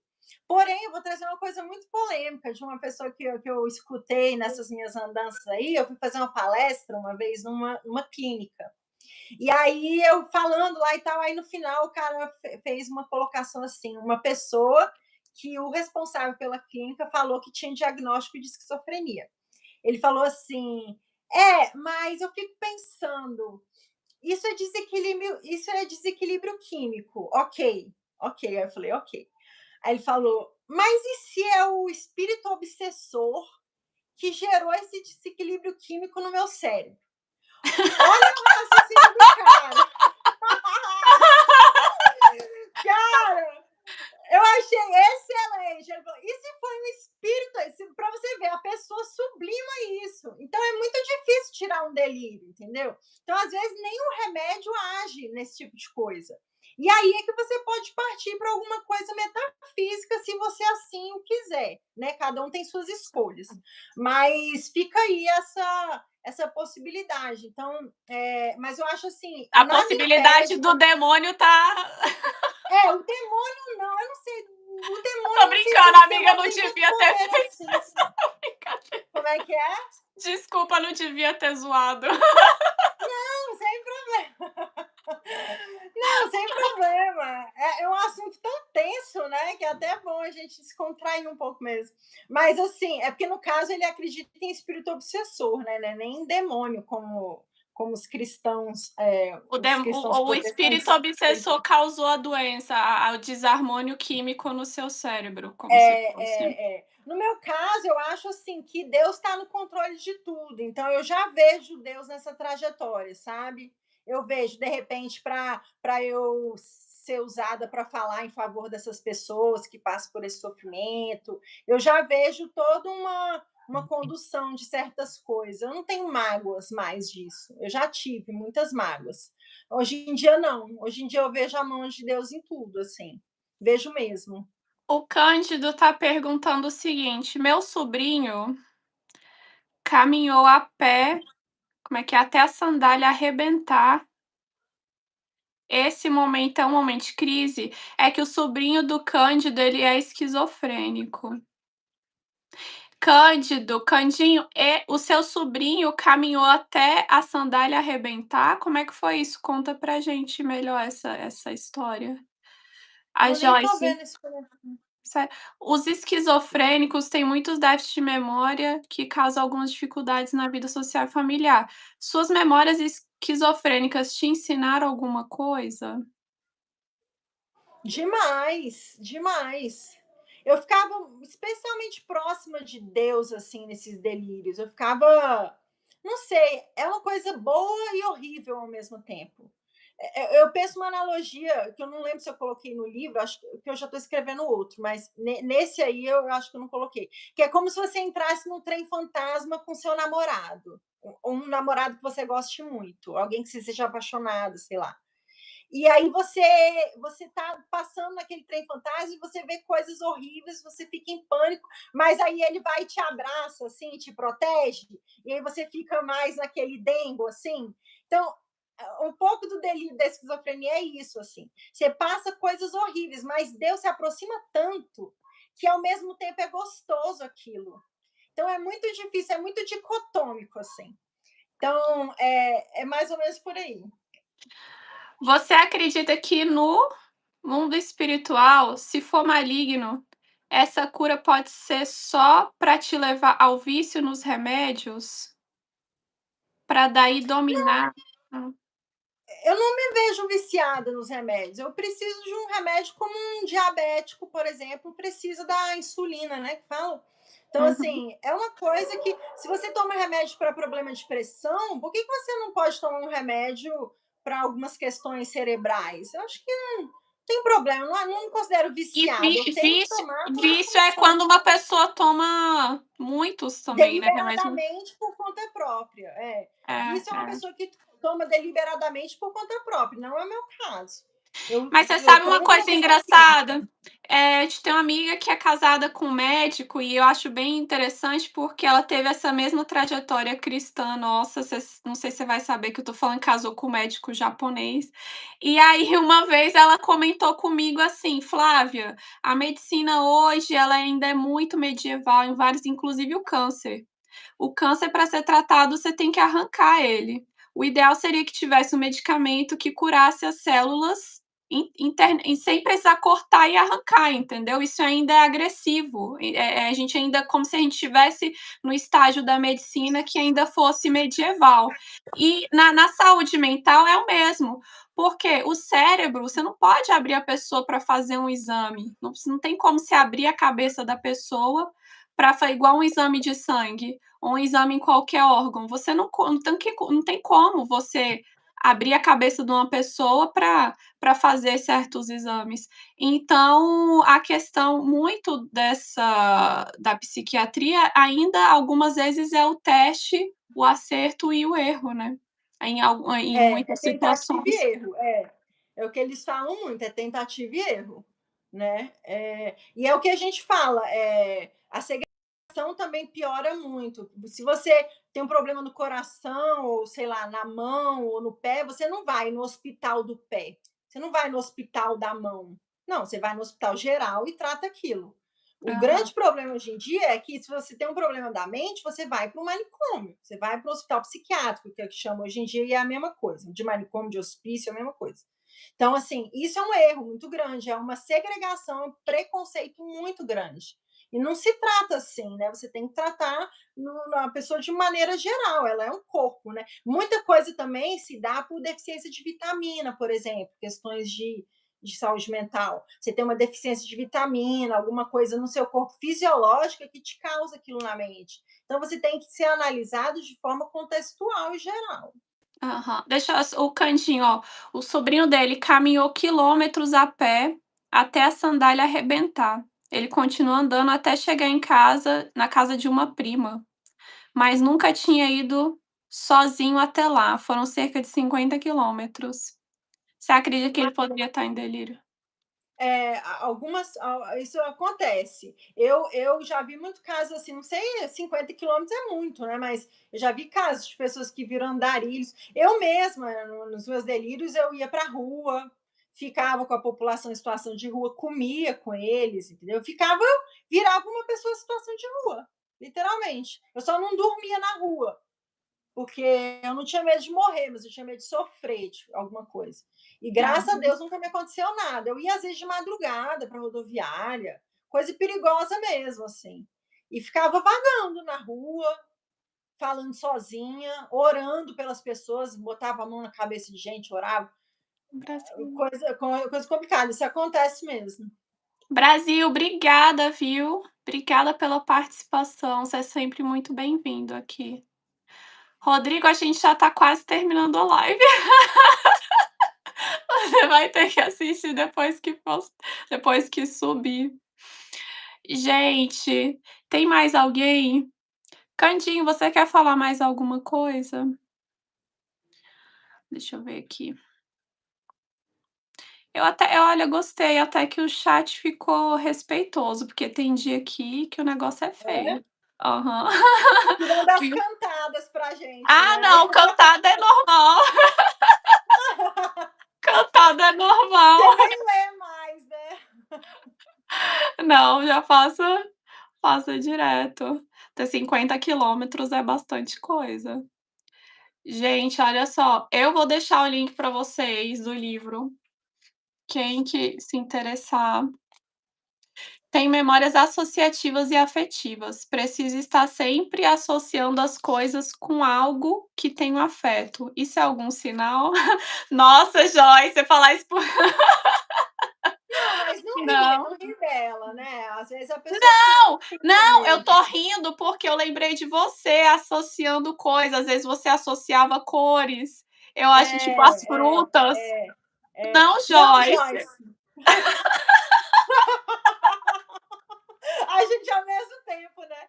Não, Joyce, fica tranquila. Isso só é ruim quando sai do controle. Todo ser humano normal associa coisas, mas quando sai do controle é que é um problema. Quando você deixa de trabalhar, de comer, de tomar banho, isso é que é o problema, entendeu?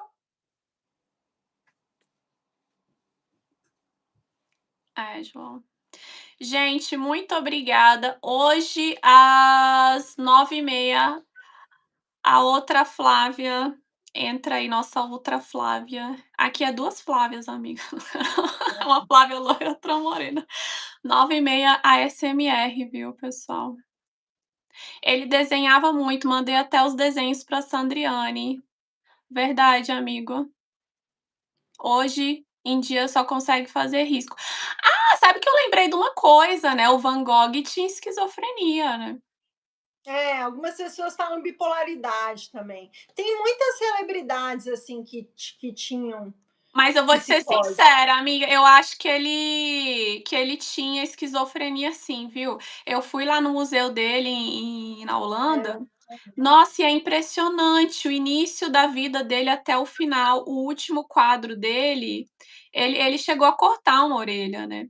O último quadro dele, assim, o dia que não pode ficar falando aqui, né, que ele foi de arrasta pra cima, mas o dia que isso aconteceu, o quadro dele era totalmente, assim, abstrato, assim, das pinturas perfeitas que ele fazia no último dia de vida dele, o quadro que ele pintou era um quadro que você via que a mente dele, inclusive isso é muito marcante no museu dele, porque eles botam desde o início, quando ele era criança, e começou a desenhar, até o último dia de vida dele. E você vê toda a evolução da vida dele pelas obras de arte que ele fazia. E o último dia de vida dele, você vê que a mente dele estava bagunçada, sabe, bagunçadíssima, assim. Porque Mas é naquela porque época naquela época também não tinha, né, contexto, não tinha tratamento nem nada, né. se hoje é difícil aquela época, então Exatamente, exatamente. Ah, e só uma coisa pontuando sobre o livro, toda a renda do livro vai para a Abre, tá, não vem para mim, vai pra Associação de Pessoas com Esquizofrenia lá de São Paulo. ai, não sabia disso, amiga. Red Horse, geralmente, a gente comentou aqui, a esquizofrenia ela se desenvolve entre o final da adolescência para a fase adulta, né. Seria mais ou menos aí nos 20, entre os 22 e uns 27 anos? Sim, Me corrija se eu estiver errada, amiga. é isso mesmo, é isso mesmo. Ai. Van Gogh nasceu um dia antes de você nascer? Sério, Joyce? Acho que vou tomar cuidado. Olha, mas sabe uma coisa interessantíssima?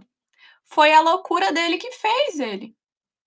É, Eu acho que se ele tivesse tomado medicamento, feito tratamento, ele nunca teria sido o que ele foi, porque era na loucura dele que ele transcendia.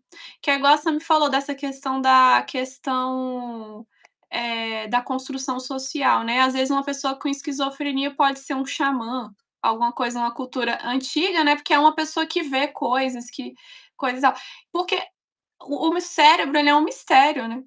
Eu acho que o problema, inclusive porque eu tive dentro disso também com a Sam e tal, essa questão da religião, ela fez um papel muito assim, de aprendizado, eu acho, porque é justamente isso, essa questão de você se isolar do mundo, isso não é saudável, sabe. Você deixar de fazer uma dança, você deixar de se expressar. É igual eu falo, nunca deixa de ser você, não importa se os outros não gostam, tem pessoas que vão gostar de você, e as que gostam, elas são verdadeiras. Se você tem que se suprimir para que as pessoas gostem de você, então elas não gostam de você. Elas não gostam, elas estão ali porque você está fingindo ser alguém que você não é.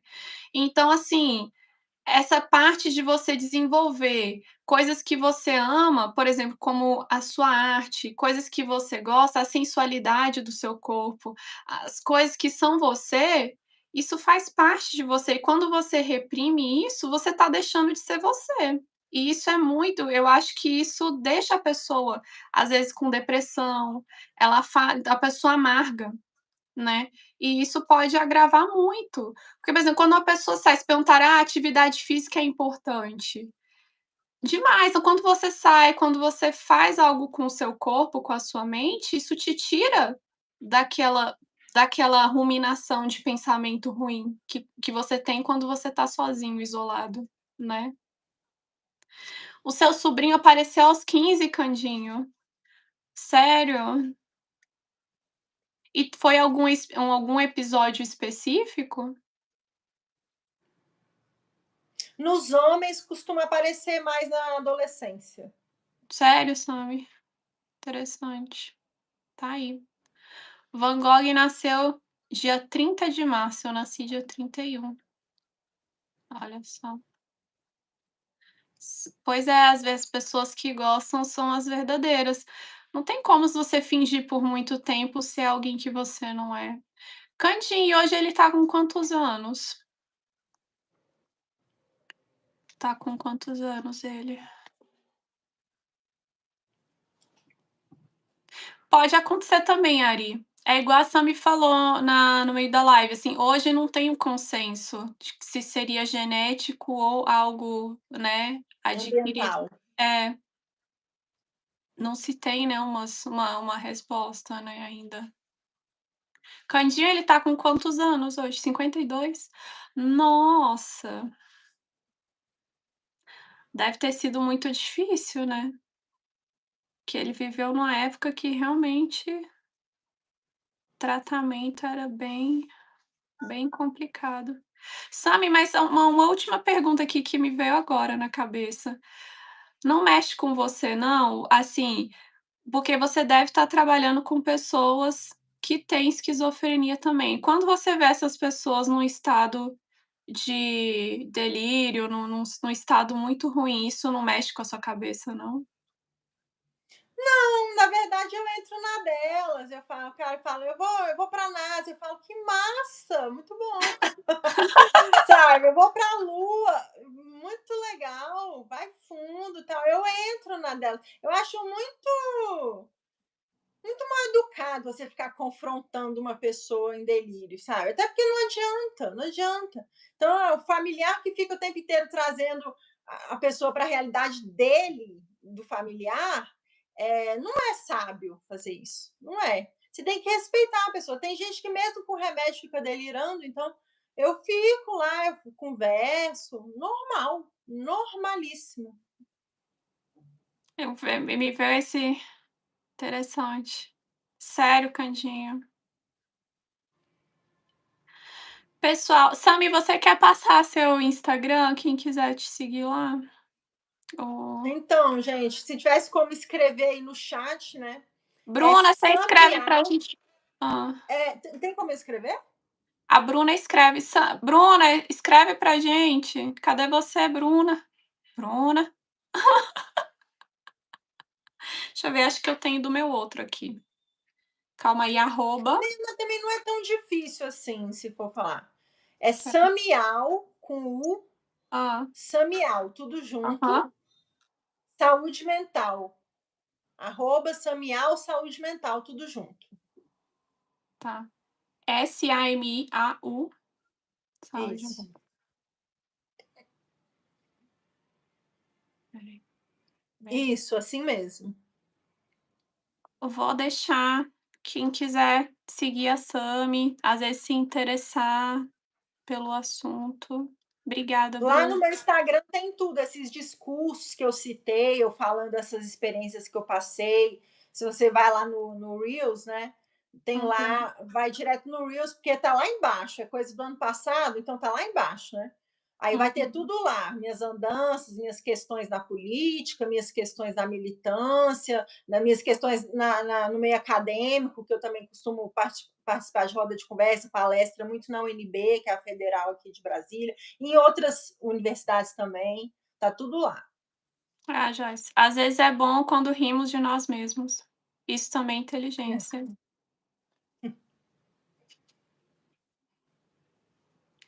Candinho, te amo, amore. Obrigadão. Primeiro eu quero agradecer, Sami, obrigada por ter vindo na entrevista. Desculpa qualquer Eu que coisa. agradeço, foi muito bom te ver, você sabe que eu te amo muito, né? Também, amiga, vai, nossa, a gente ainda vai, quem sabe mais pra frente, quando você estiver bem, assim, né, que essa trajetória tá bem interessante. Às vezes você volta aqui para falar pra gente dos programas, né, né, porque a Sami tá sempre discursando lá no Senado, na Câmara, deve ter algumas experiências interessantes, né, amiga, em Sim, relação tem a muita isso. coisa para se falar de militância também. Fui para São Paulo fazer palestra no IPQ, que é o Instituto de Psiquiatria lá da USP, que é a Federal de São Paulo. Tem muita experiência boa aí para contar também. Então, às vezes, depois a gente pode marcar algum outro bate-papo aí pra você falar dos episódios, né. Das É, coisas. vai ser muito bom, vai ser muito bom. Gente, muito obrigada. Quem não se inscreveu no canal, a gente pede a ajudinha aí de vocês. Sami, obrigada, amiga. Obrigada, Muito Joyce, te amo obrigada, muito. Flavinha. Te amo muito. Você é uma excelente entrevistadora. Que seu canal tenha muito sucesso, como você já faz sucesso no TikTok, né, no Instagram. Que tenha mais sucesso em tudo. Com todo mundo junto. Eu quero agradecer muito, Joyce, eu gosto muito de você, amiga, te amo, na verdade. Quero te agradecer muito. Ari, Ilan, obrigada. Bruna, Flávia, obrigada. Eu sei que a Flavinha tá aí, Suelen, deixa eu ver aqui mais, o Ari. O Henrique não Ixi, mas passou apareceu hoje, muita não. gente aí. Passou. O Red Horse, obrigada, amiga. É o pessoal que tá sempre aqui, né, com a gente.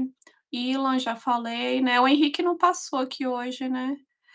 Gente, muito obrigada. Desculpa se eu esqueci de falar o nome de alguém. Obrigada. Mãe, obrigada por ter vindo. Até minha mãe veio. É isso que eu ia perguntar. Eu tava vendo Maria ali, eu ia te perguntar: "É a Maria sua mãe? Beijo, Maria! Te amo, maravilhosa!" Gente, um mega beijo, fiquem com Deus e até a próxima. Beijão, Sam. Tchau. Tchau, tchau.